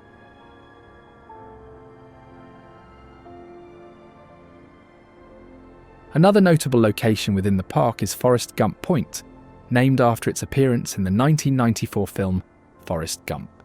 This highway viewpoint is where the character Forrest Gump ended his cross-country run in the classic film.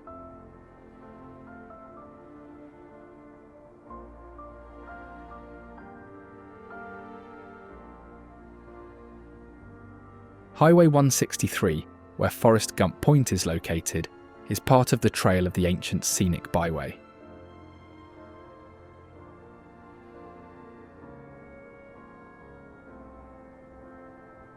This route passes through areas with significant archaeological and cultural history, including ancient Puebloan sites and Navajo landmarks.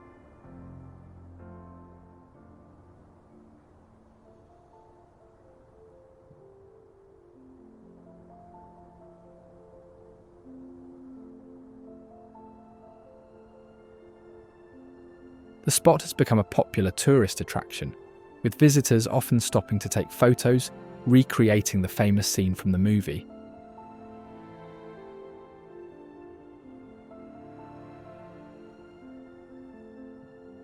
However, the road is still used by both local and commercial vehicles, so it's important for visitors to stay alert and avoid lingering on the road for extended periods.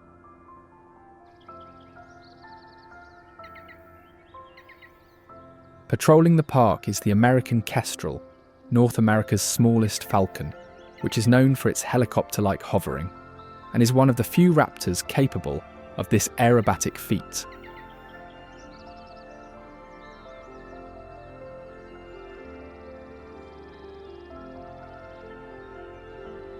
Despite their size, they are highly competent in establishing and defending hunting territories, typically nest in cavities that are often in cliffs, trees, or even saguaro cactus holes common in the park.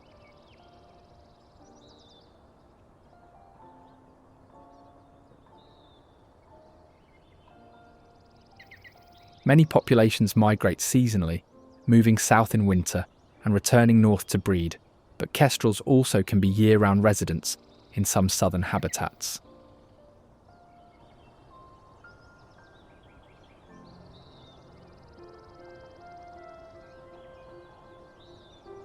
Males arrive early in breeding season to locate nest sites and hunting grounds, then pairs may produce multiple clutches with eggs laid in simple, unlined cavities.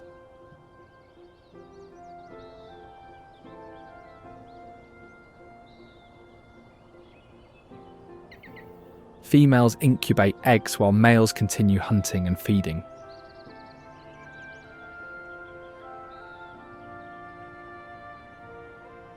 Their diet includes large insects such as grasshoppers and beetles, small mammals like mice, and small birds, making them opportunistic predators.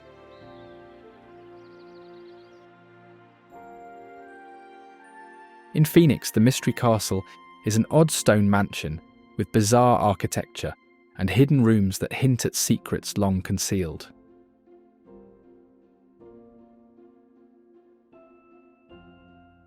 Built between the 1930s and 1945 by Boyce Luther Gully, a man battling tuberculosis, it is an 18-room, 3-story stone house, constructed mostly from found and recycled materials.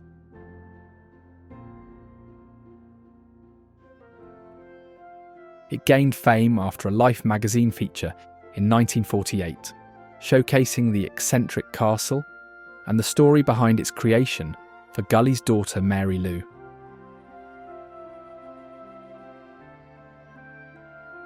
The castle's many secret nooks, trapdoors and mosaics hint at an almost fairy tale quality, yet some rooms remain unfinished or unexplored, leaving visitors wondering about untold stories.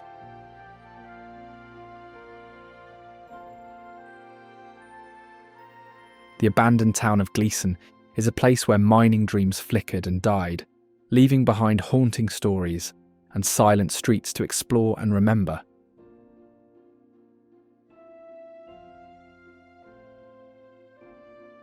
In 1912, a devastating fire destroyed 28 buildings, but the community rebuilt, sustaining mining through World War I until declining ore led to eventual abandonment by the 1930s.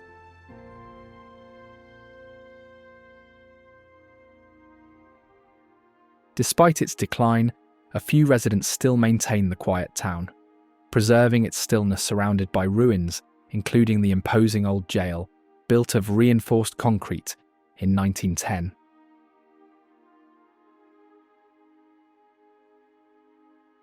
Nicknamed the Hellhole of the West, the Yuma Territorial Prison was infamous for harsh conditions, overcrowding, and brutal punishments, including a notorious dark room of solitary confinement.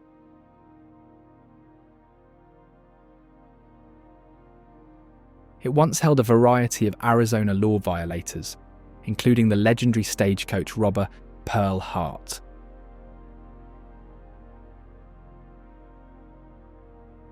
The facility is widely considered one of the most haunted places in the Southwest, with ghost stories involving former inmates who remain restless.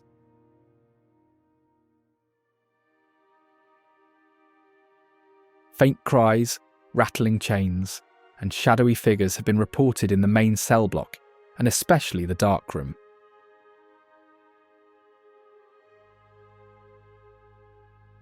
The Yuma prison riot of 1886, which saw guards and inmates in a deadly confrontation, also cast a long shadow of violence and struggle still felt in stories told by locals and guards.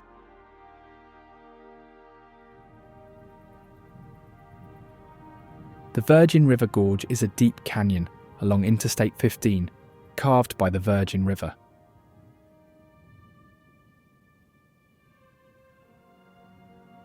The river has shaped the landscape over millions of years, cutting through layers of limestone, sandstone, and shale to form cliffs that rise to 500 meters above the canyon floor.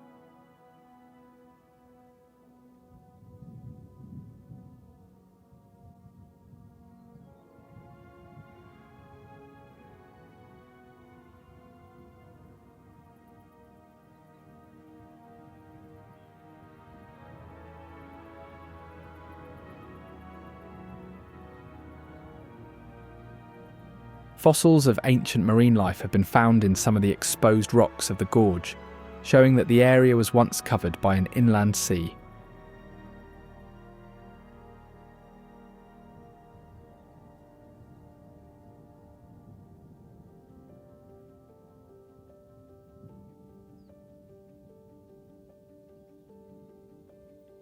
For thousands of years, indigenous groups used the gorge as a travel route, relying on the river's resources for survival.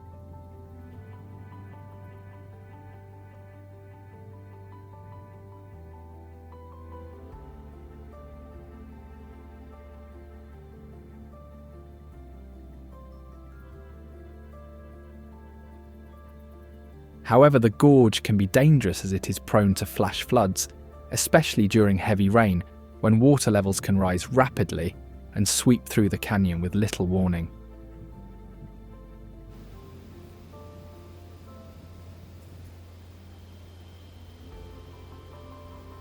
The gorge is home to the iconic bald eagle, a large bird of prey that serves as the country's official national bird.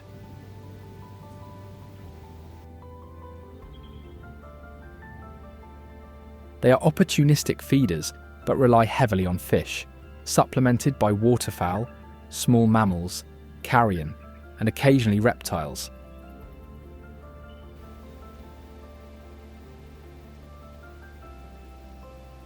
This is why their movement also relies on open water availability, as eagles often use major river corridors for navigation and food access during travel.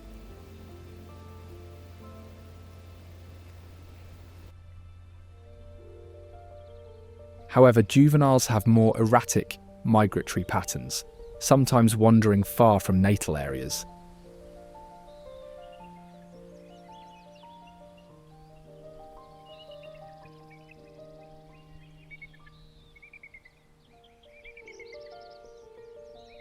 Despite being top-of-the-chain predators, they still suffer from lead poisoning from ingested fishing tackle.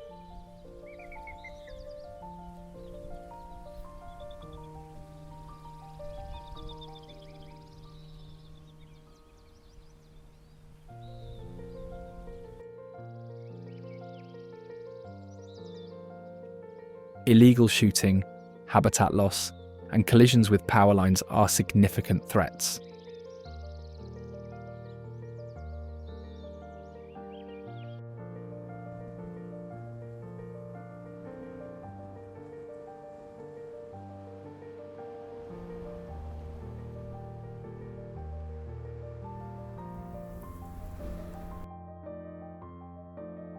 The enigmatic Hotel Monte Vista in Flagstaff is famous as a historic hub with countless ghost stories, from phantom belly boys to haunted rooms.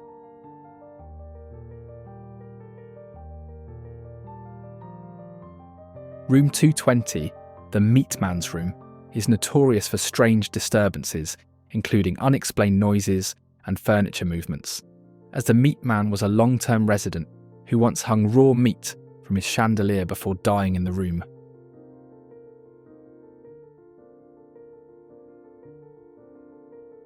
Room 306 is said to be haunted by two murdered women hurled from a third-floor window, with reports of ghostly female figures and feelings of unease, especially by male guests.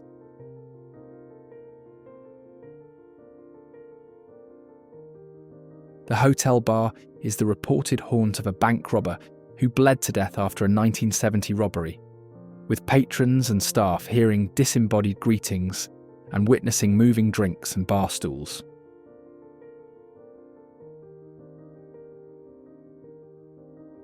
Underground tunnels built by Chinese railroad workers beneath Flagstaff, and the hotel once facilitated smuggling, gambling, and secret activities, adding to the air of mystery and illicit history.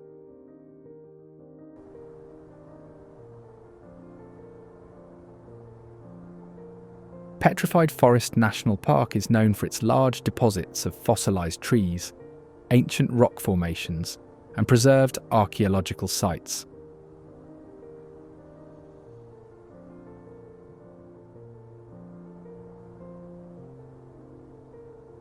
Covering an area of 380 square kilometres, the park contains some of the best preserved Triassic-era fossils, which are over 200 million years old.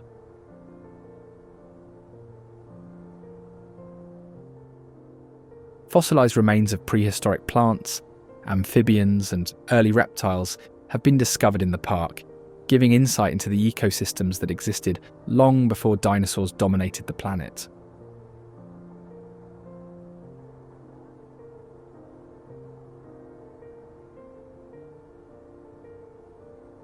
Archaeological evidence also shows that indigenous groups lived in the area for thousands of years, leaving behind petroglyphs, pottery, and tools.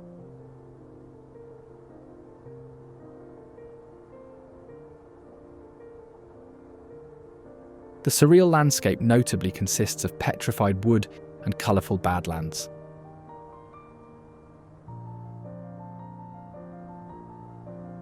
In fact, the park contains one of the largest concentrations of petrified wood in the world.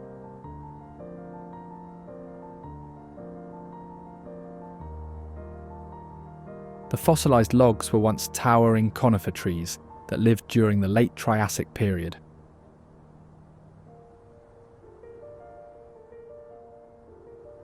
Volcanic ash and mineral-rich groundwater replaced the organic material with quartz, iron and manganese, turning the wood into stone over time.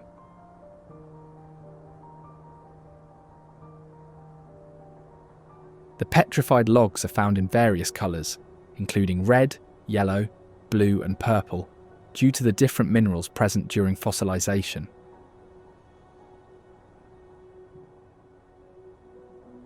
Some logs measure up to 30 metres long, preserving growth rings, bark textures, and even internal structures.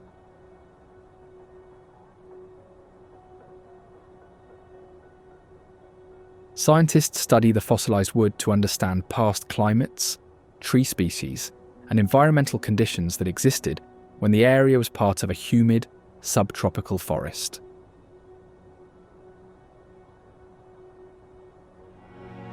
The Painted Desert is a section of the park known for its layered rock formations in shades of red, orange, pink and purple.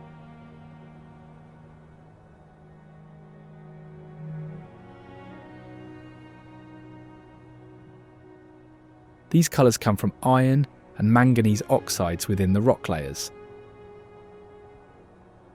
The desert stretches for over 370 kilometres, with eroded cliffs, mesas, and badlands shaped by wind and water.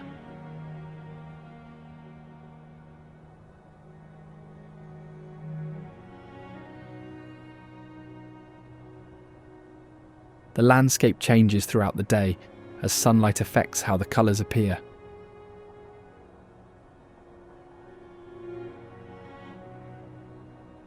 The oldest layers contain fossils of ferns, early conifers, and prehistoric animals, providing evidence of how the environment has shifted over time.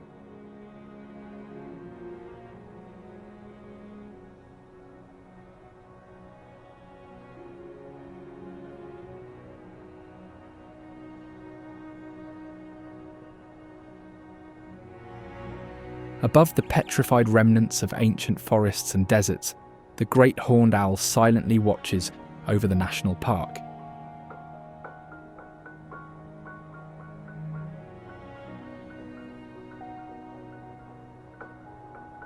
Exceptionally adaptable, it inhabits diverse environments from dense forests to deserts like petrified forest, where it nests in tree limbs or cliff ledges and roosts in shaded areas during the day.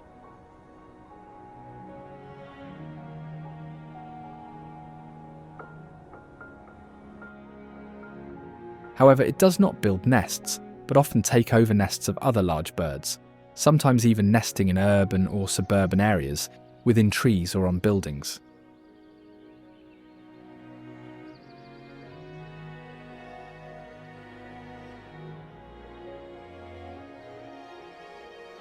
Nonetheless, its status as one of the most widespread and adaptable owl species shows its success in varied habitats, spanning deserts, forests, and even urban environments.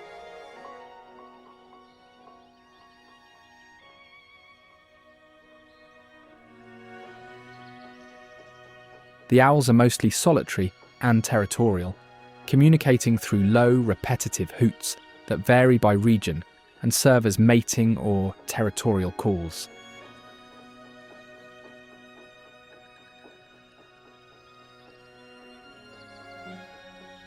The distinctive hoot of theirs is often considered the quintessential owl call, widely recognised and evocative of the wild.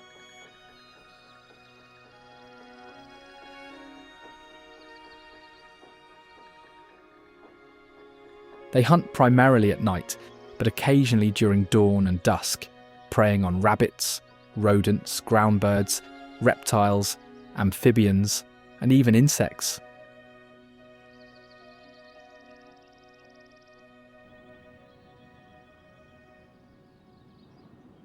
Although not a common prey of the great horned owl, the red harvester art is still part of the predator's varied diet of insects. Known to tirelessly construct intricate nests and forages across the landscape.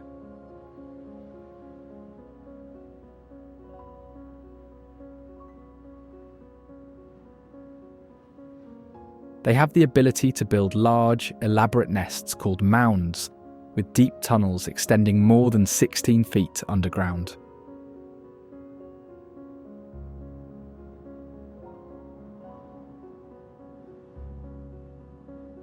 Their strong mandibles and specialised semaphore hairs help excavate soil efficiently, while their venomous sting provides defense.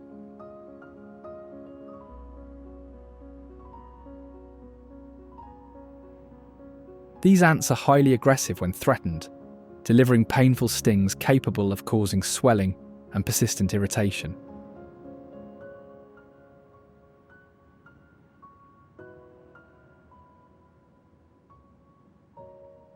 Colonies can reach up to 10,000 individuals, with complex social structures, including foraging workers and queens who sometimes even forage themselves in some species.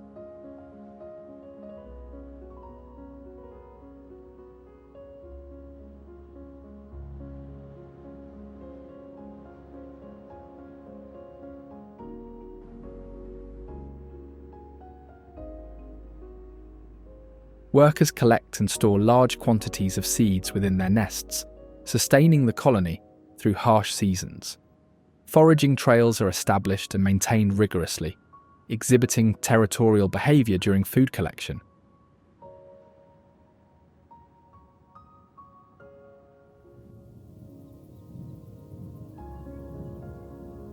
The Superstition Mountains are a rugged mountain range steeped in legend and folklore, most notably the story of the lost Dutchman's gold mine.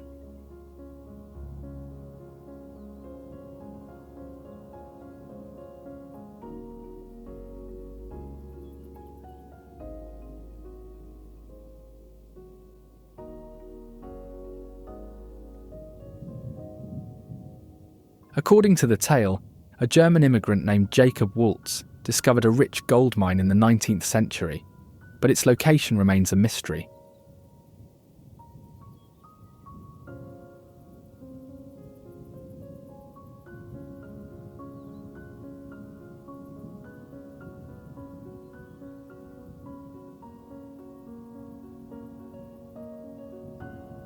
Numerous expeditions have searched for the mine, often resulting in danger or disappearance, giving the range their name. The area is also known for its rugged terrain, including steep canyons and dry washes that fill with water during seasonal rains.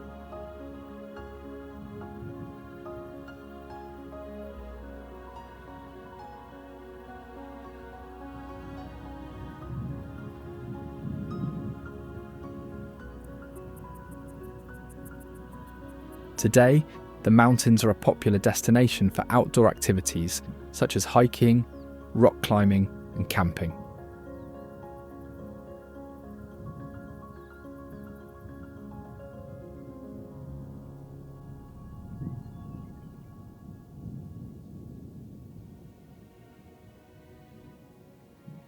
The Superstition Wilderness Area, established in 1939, protects much of the range to preserve its natural and cultural resources.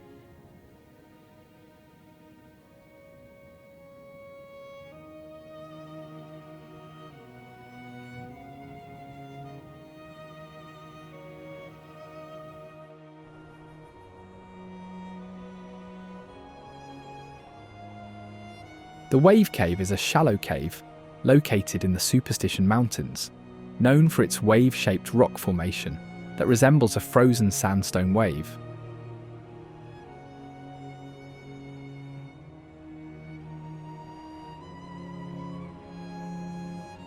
The wave-like structure is the result of differential weathering, where softer rock layers erode faster than harder layers, creating a curved overhang.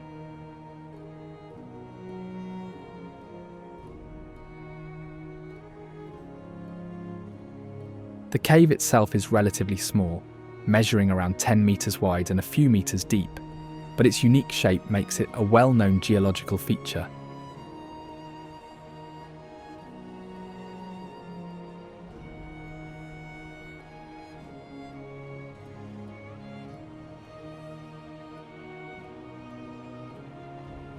The cave sits at an elevation of approximately 975 metres, requiring a 4-kilometre round-trip hike with a steep ascent.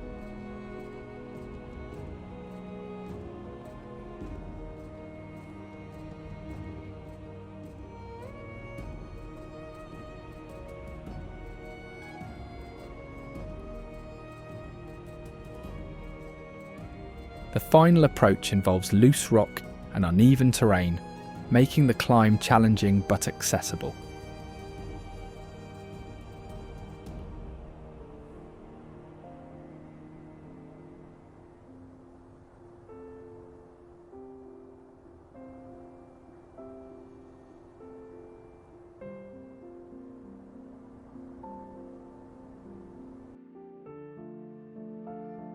Vulture City depicts the ruins of a once thriving gold mining town, now overwhelmed with eerie hauntings and sightings of a hanging tree.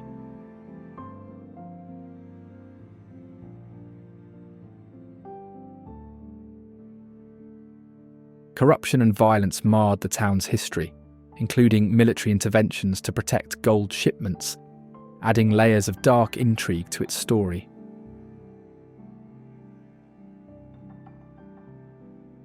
After its collapse, ghostly miners and apparitions have been sighted near the hanging tree, especially of the spirit of Jimmy Davis, who met a gruesome death in a mining accident, but reportedly still cries for help.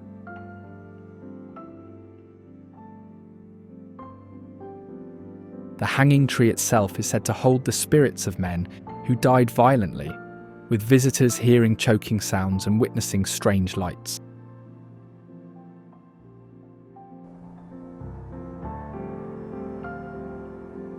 Vermilion Cliffs National Monument is a vast remote area renowned for its dramatic red rock formations and slot canyons.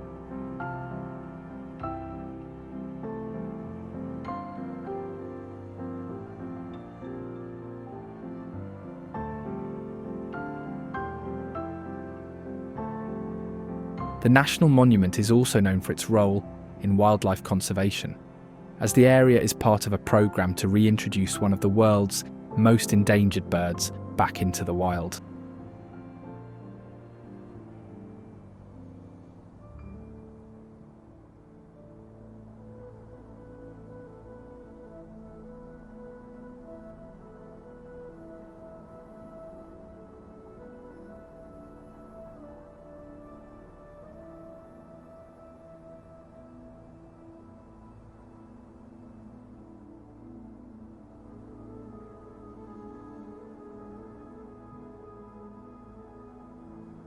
Rising dramatically along the Arizona-Utah border, the Vermilion Cliffs are a striking geological formation, characterized by their steep, red-hued sandstone cliffs.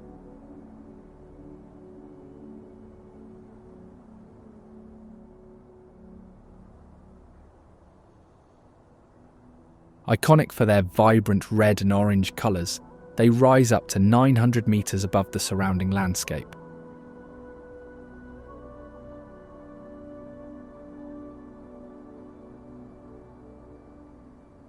The Vermilion Cliffs are composed primarily of Navajo sandstone, which dates back to the Jurassic period, around 190 million years ago.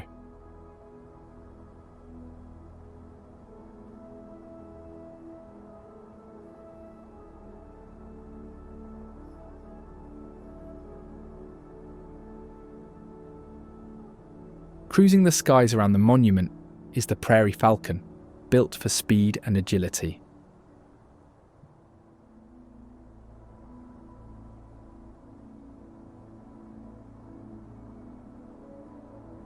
It is smaller than the peregrine, but excellently adapted to hunting in arid and open shrubland environments like Vermilion Cliffs.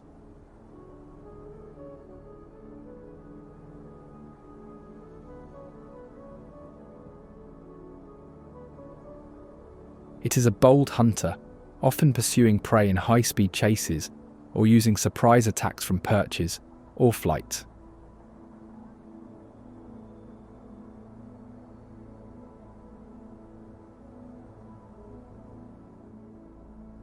Known for relentless pursuit, sometimes simulating other bird flights to confuse prey.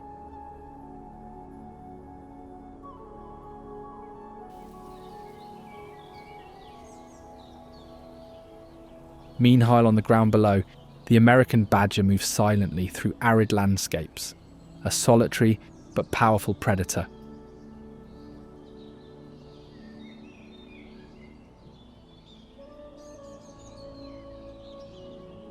Both occupy this desert environment, linked through their roles in controlling prey populations and shaping the balance of the ecosystem.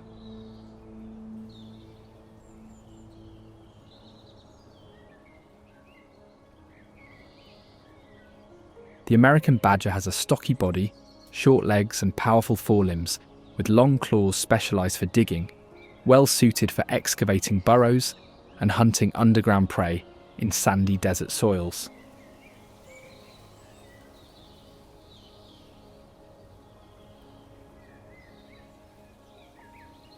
It can tolerate extreme temperatures and remain active in harsh desert environments, emerging mainly during dawn and dusk or on cool nights.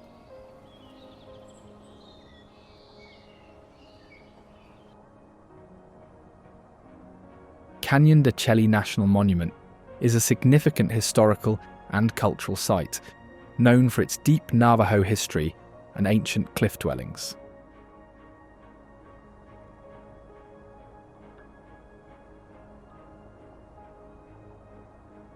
In fact, the canyon has been continuously inhabited for thousands of years by the Navajo people, with many families still living and farming within.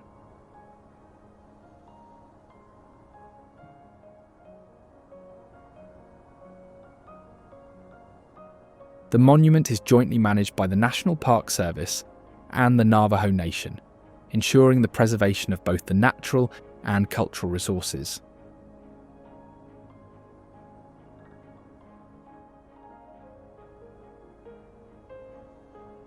One of the most iconic landmarks within Canyon de Chelly is Spider Rock, a towering sandstone spire that rises approximately 230 metres from the canyon floor.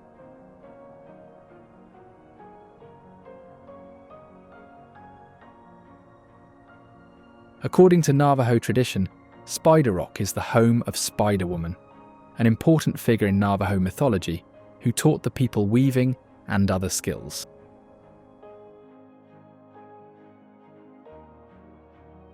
The ancient cliff dwellings of Canyon de Chelly National Monument stand quietly in the towering canyon walls, once homes to ancestral Puebloans and later Pueblo communities.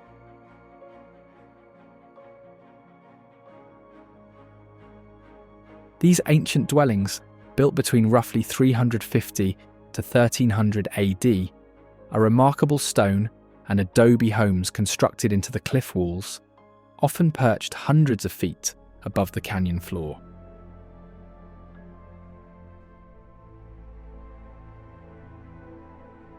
Navajo spiritual beliefs imbue the canyon with life and mystery, especially around iconic sites like Spider Rock, said to be the home of Spider Woman, a key figure in creation stories.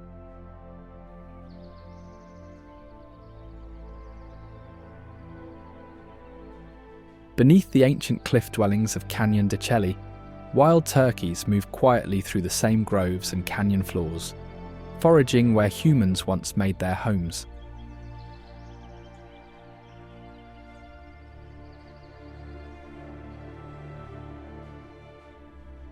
Both turkeys and people have shared these canyons for centuries, as the turkeys were once a vital part of daily life, raised for feathers, food, and ritual.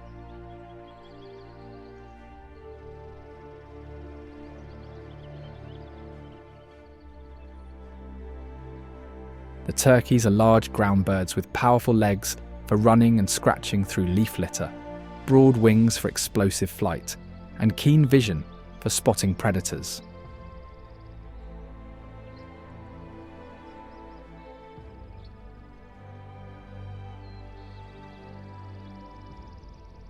Their movements help distribute seeds and support ecosystem health in these riparian corridors.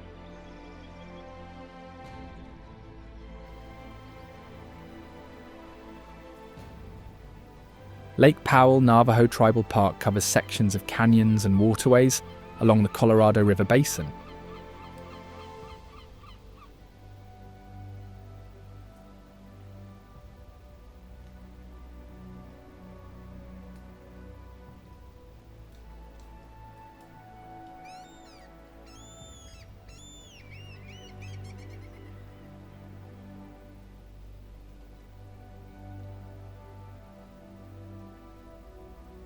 The park is known for its deep slot canyons, created by flash floods and wind erosion.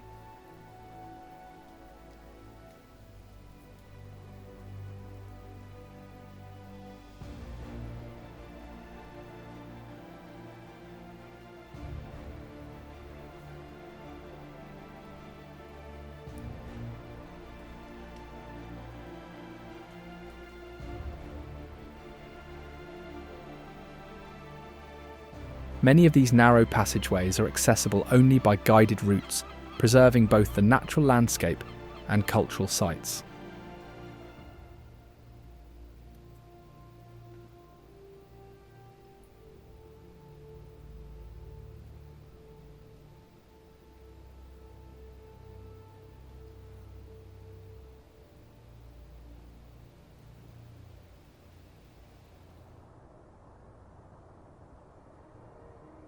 The Upper Antelope Canyon is known by the Navajo as Tse Biganilini, meaning the place where water runs through the rocks.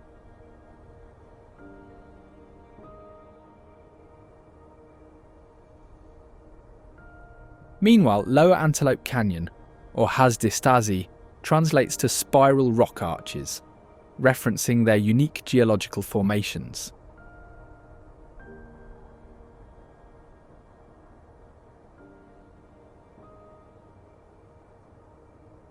The Upper Canyon is more photogenic and attracts tourists, though the Lower Canyon is longer and less accessible, with narrow stairways and tighter twists, appealing to adventurous visitors.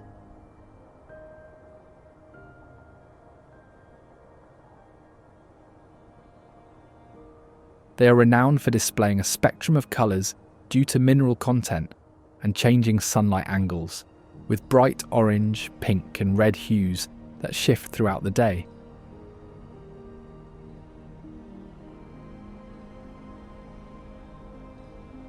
The canyon's unique acoustics amplify sounds, turning footsteps and whispers into an echoing chorus within their stone walls.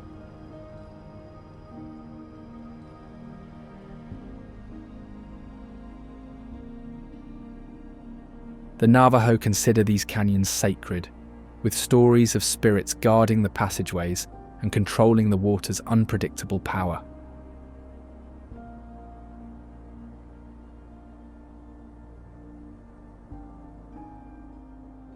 Legends speak of the canyon as a spiritual doorway where animals and ancestral beings communicate.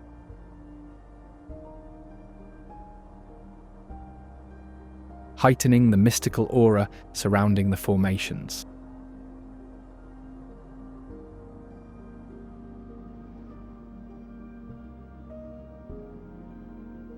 In the rocky outcrops near the park, the chuckwalla lizard thrives in slow, deliberate survival.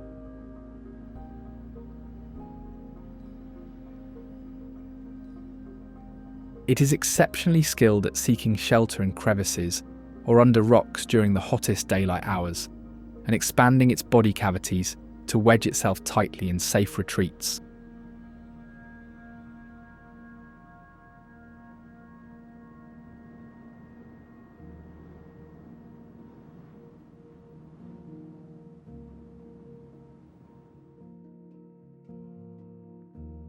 Ruby, Arizona was originally named Montana Camp for its location near Montana Peak, established in the late 19th century as a mining camp focused on gold, silver, lead, zinc, and copper.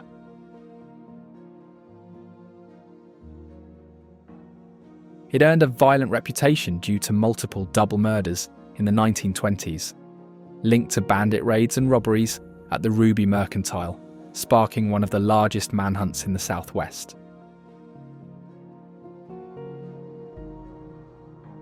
Residents lived under constant threat from bandits crossing the nearby border during the Mexican Revolution, leading to a heavily armed community and tales of secret defences, including poison gas systems.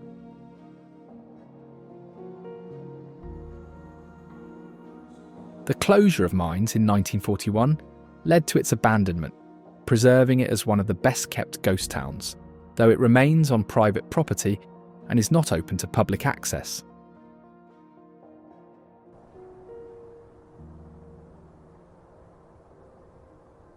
The sprawling Coconino National Forest is home to pine forests, red rock canyons, and more than 600 volcanic peaks.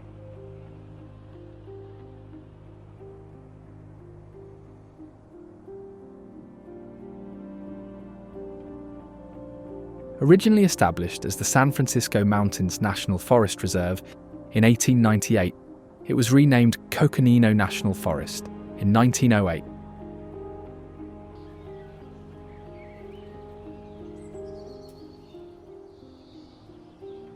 The forest experiences varied weather patterns, including cold, snowy winters and hot, dry summers, with frequent monsoon storms from July to September, bringing sudden heavy rain, lightning, and flash flood risks.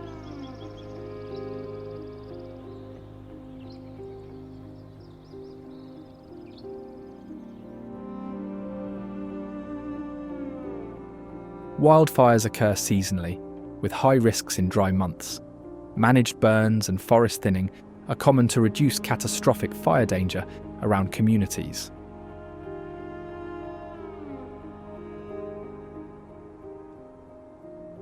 Waterfalls, springs, and riparian zones punctuate the forest, providing crucial water resources and habitats.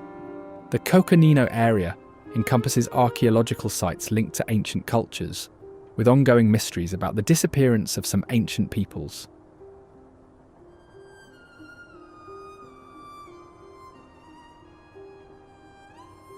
Folklore includes tales of spirits guarding sacred places, and strange lights or sounds reported by visitors and locals, while some hikers and explorers even recount unexplained disappearances.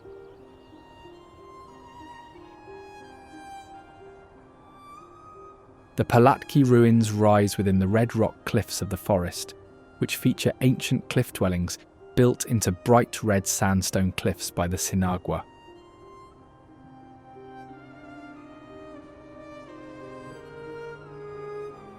The dwellings were built under south-facing overhangs to capture winter sun for warmth, demonstrating astonishing ancient knowledge of climate and environment.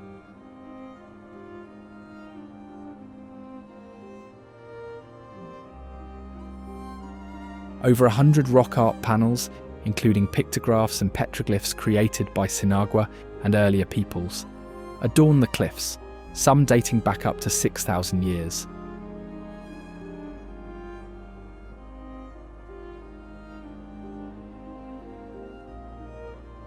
Many pictographs remain unexplained, including circular shield-like designs thought by some to be clan or kin symbols.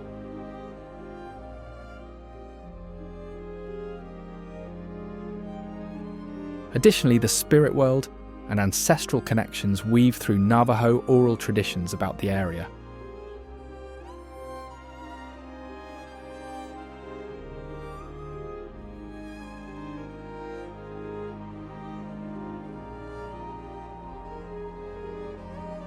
Courthouse Butte is a massive sandstone formation located in the Red Rock region of Coconino National Forest.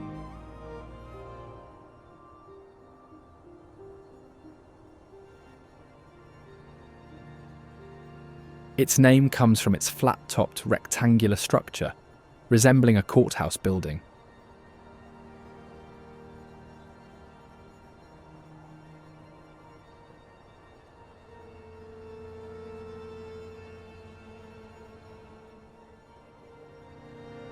The butte was shaped by wind, rain and ice, which gradually carved out its vertical walls and jagged edges.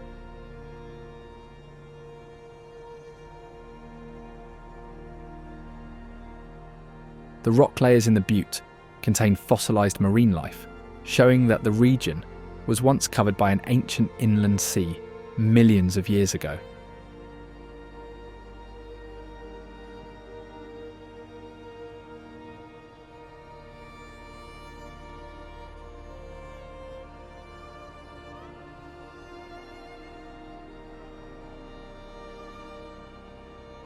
The Courthouse Butte Waterfall is a seasonal waterfall that appears on the rock face after heavy rain or snowmelt.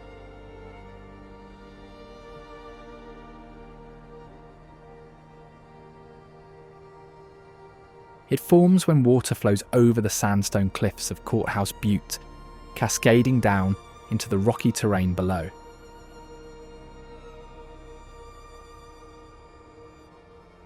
The waterfall is not a permanent feature, as the dry desert climate means that water is only present for a few hours to a few days after storms.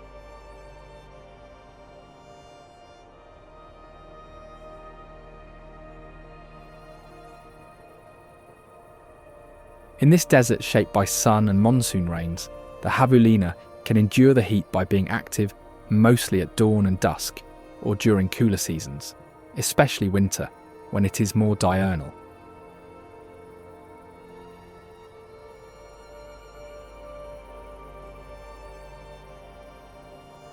A medium-sized mammal resembling a wild pig, but belonging to a different family, javelinas have unique digestive systems adapted to low-quality desert vegetation, unlike true pigs.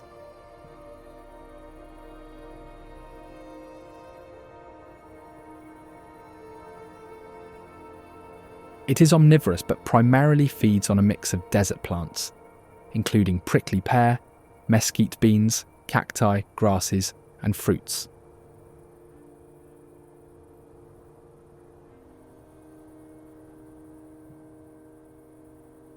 The mammal also actively forages along established trails, sometimes rooting in the soil or nibbling at tree bark, with opportunistic eating of insects also occurring sometimes.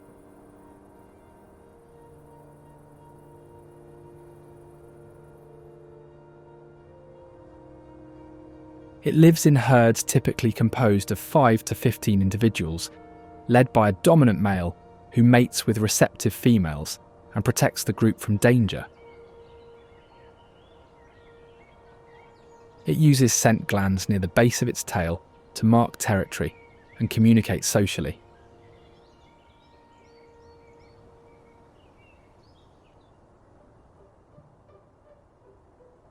Founded in 1880 as a railroad camp, while a bridge was constructed over the canyon, the town of Canyon Diablo rapidly grew into a rough settlement filled with gamblers, outlaws, prostitutes and saloons that operated around the clock on Hell Street.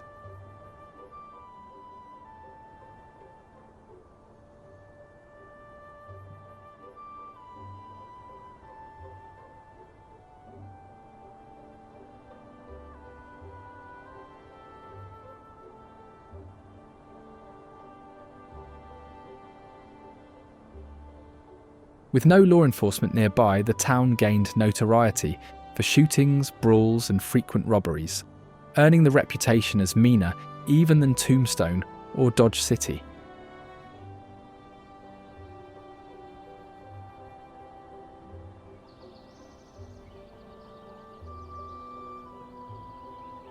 The dense forests and rugged terrain of the Mogollon Rim pulse with legends of a mysterious creature, the Mogollon Monster.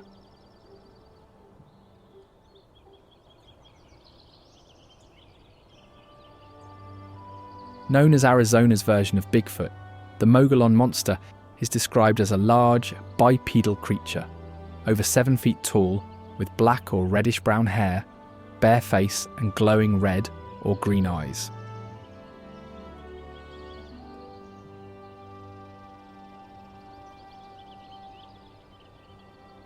Sightings, starting around 1903, include accounts of eerie whistles, footprints up to 22 inches long, stone throwing from concealed positions, piercing screams, and mimicry of birds and coyotes.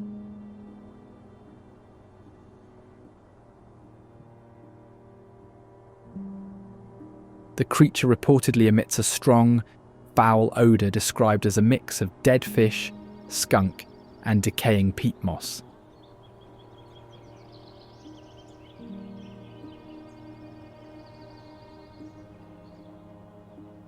It is said to live secretly in deep forests along the rim, exploring campsites at night, often instilling fear and fascination simultaneously.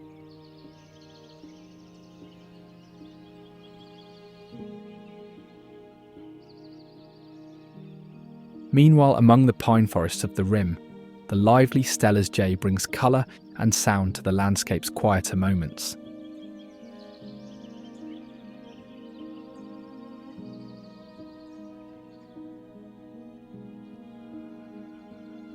Recognizable for its deep blue and black plumage, with a prominent crest on its head, it has feathers that absorb and retain heat efficiently.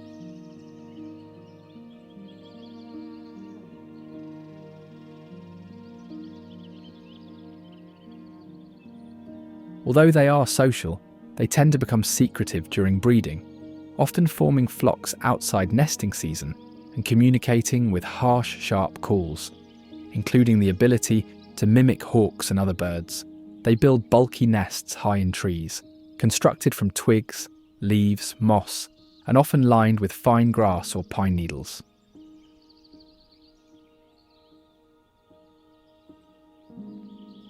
Courtship involves feeding by the male to the female, as cooperative care is vital for raising chicks in the challenging climate.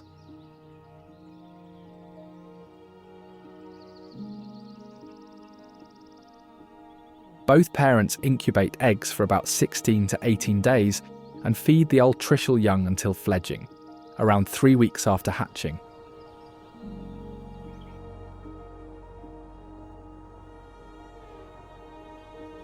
Camelback Mountain is one of the highest points in the surrounding desert landscape, offering a challenging yet rewarding hiking experience.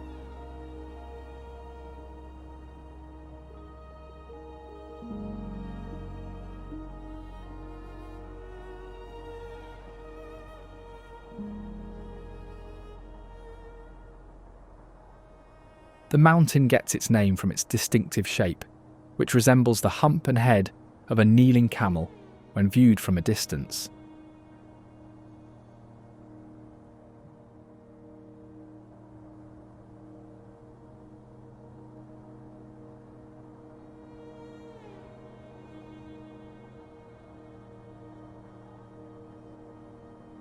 In the mountains, the elusive grey fox moves quietly in search of food and shelter, as it is mostly nocturnal and crepuscular as well as solitary.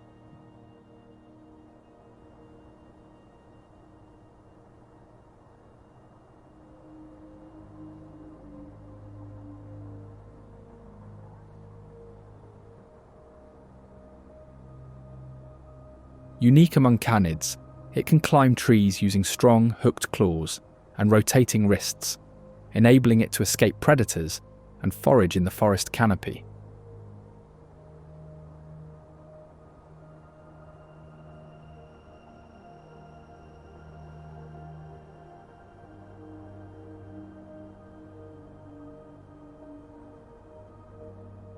This arboreal skill allows it to access food sources and safe resting places unavailable to most other carnivores.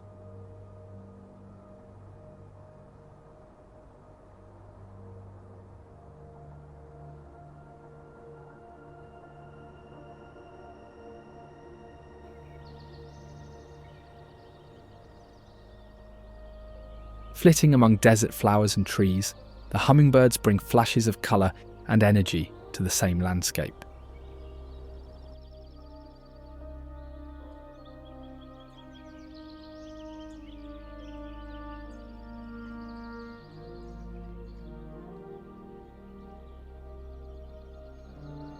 Both creatures share this environment, connected through the food web and their adaptations to desert life, with the fox as a stealthy predator and the hummingbirds as tiny, tireless foragers.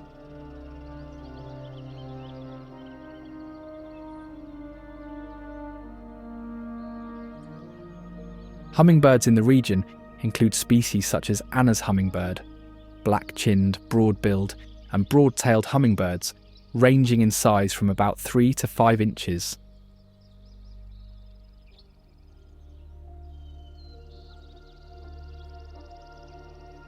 Their ability to hover and fly backwards with rapid wing beats allows them to feed efficiently from desert flowers, extracting nectar with long, curved bills adapted for tubular blossoms.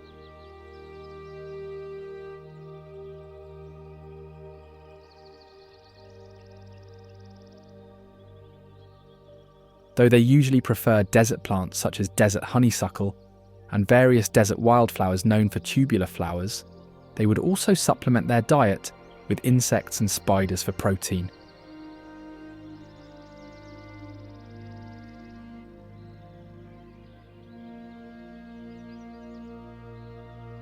Many hummingbirds migrate southwards for the winter months to warmer regions, but return in spring to breed, some flying thousands of miles.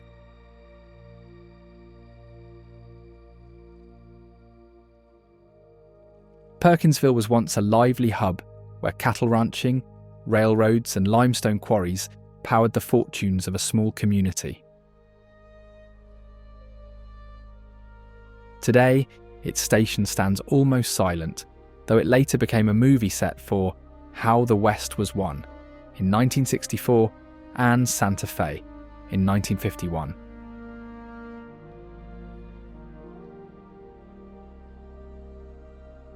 Its relative isolation and history of mining and railroad activity have left rumours of lost mine tunnels and hidden caches of lime or copper ore still undiscovered beneath old shafts and slag piles.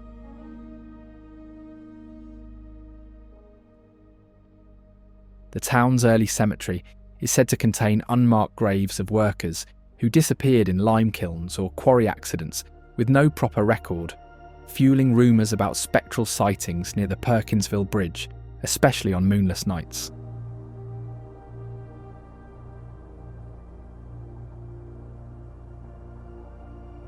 Kofa National Wildlife Refuge covers over 2,600 square kilometres, consisting of mountain ranges, desert valleys, and dry riverbeds.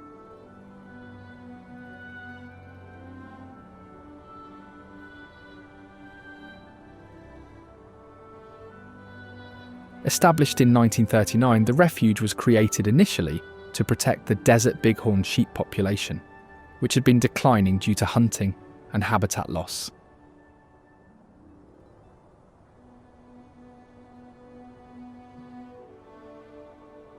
Today, the refuge still remains a protected area for conservation and research, with ongoing efforts to monitor wildlife populations and maintain natural water sources.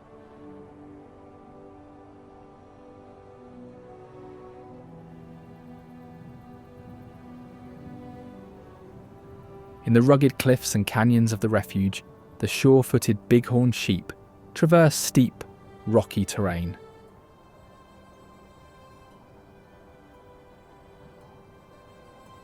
They mainly graze on grasses, sedges, shrubs and herbs, supplemented by moisture-rich cacti in drier periods.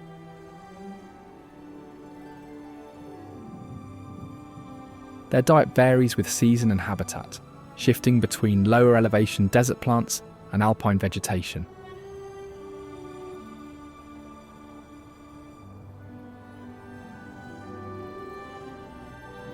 These sheep withstand extreme desert heat and cold, able to go long periods without water by extracting moisture from plants and resting in shade or caves during the hottest parts of the day.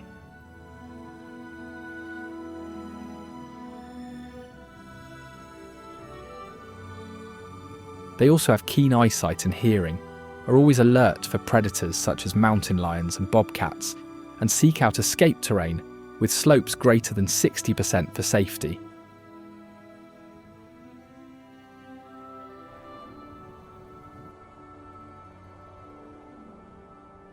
South Mountain Park and Preserve covers over 65 square kilometres, making it one of the largest municipal parks in the region.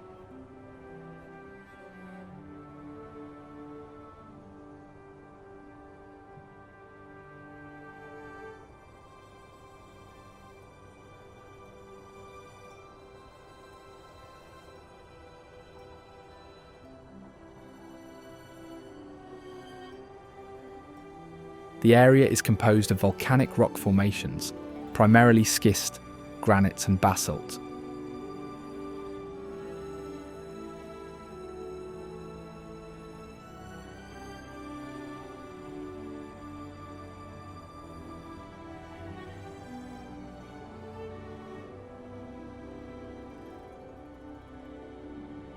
During the 1930s, the Civilian Conservation Corps built roads, trails and stone structures throughout the park as part of a national effort to develop public lands.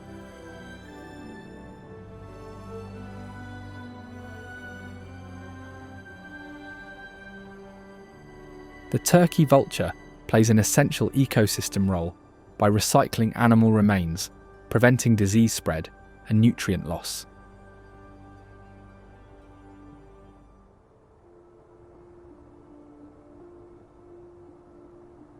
As scavengers, turkey vultures feed almost exclusively on carrion, favouring fresh carcasses and using an excellent sense of smell to detect gases emitted by decaying animals.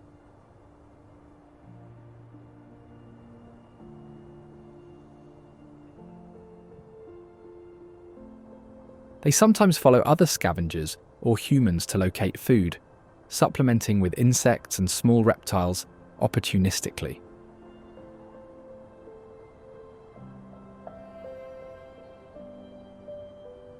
Their lightweight bones and large wings enable soaring flight, allowing them to glide on thermals with minimal wing flapping across vast open areas like South Mountain.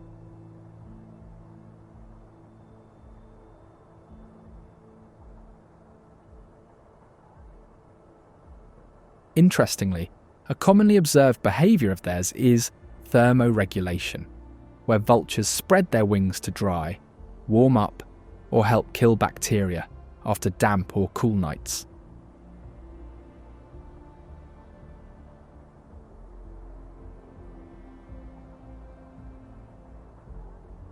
They also rarely vocalise, limited to low grunts or hisses, relying heavily on acute senses to locate food.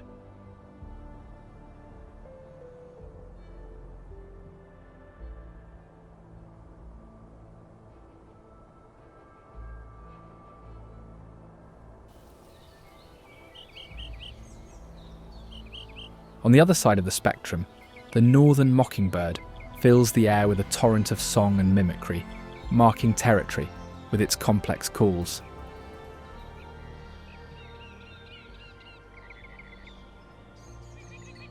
Named for its remarkable ability to mimic sounds from other birds, insects, amphibians, and even mechanical noises, the mockingbird uses its extensive vocal range to defend territories and attract mates.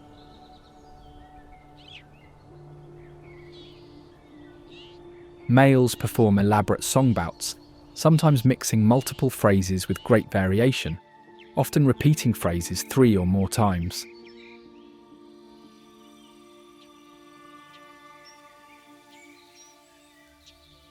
They display territorial aggression, attacking intruders, including much larger animals and birds.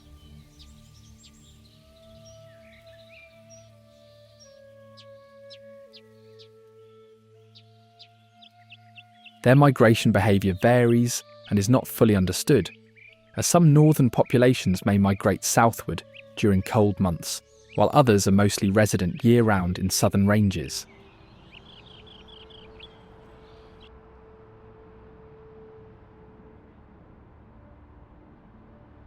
Phoenix is the capital and largest city of Arizona, founded in 1867 as an agricultural community near the confluence of the Salt and Gila rivers.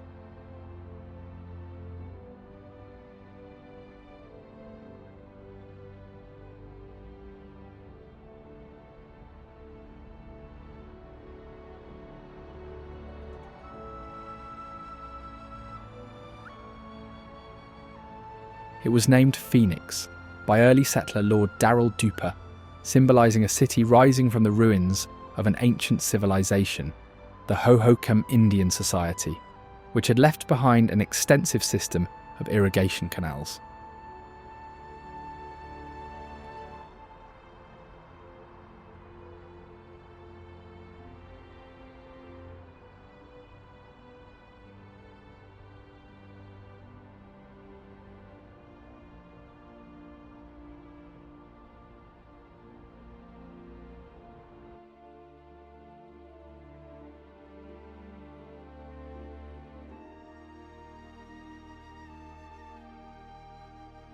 One of the most remarkable and enduring mysteries associated with Phoenix is the Phoenix Lights incident, one of the most famous mass UFO sightings in US history.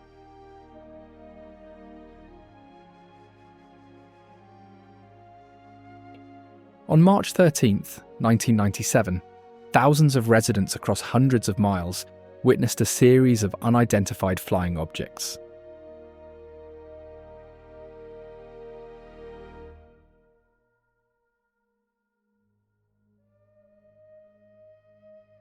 Witnesses described a large, V-shaped formation of lights silently moving across the evening sky, spanning from Nevada through Phoenix and towards Tucson.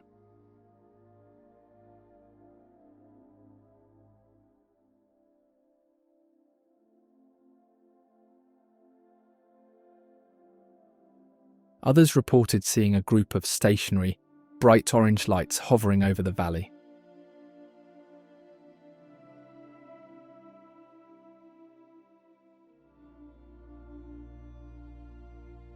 The event lasted several hours and sparked widespread debate, media attention, and multiple investigations.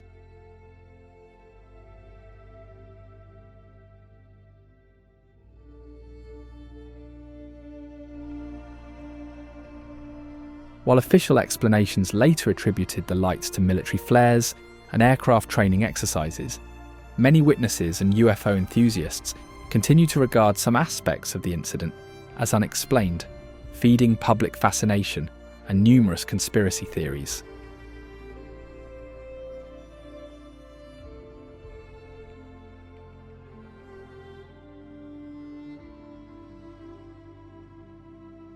This is Arizona, a land of hidden wonders and remarkable architectural marvels. Now, if you don't want to miss the most unreal wonders of the Masai Mara, check out this video.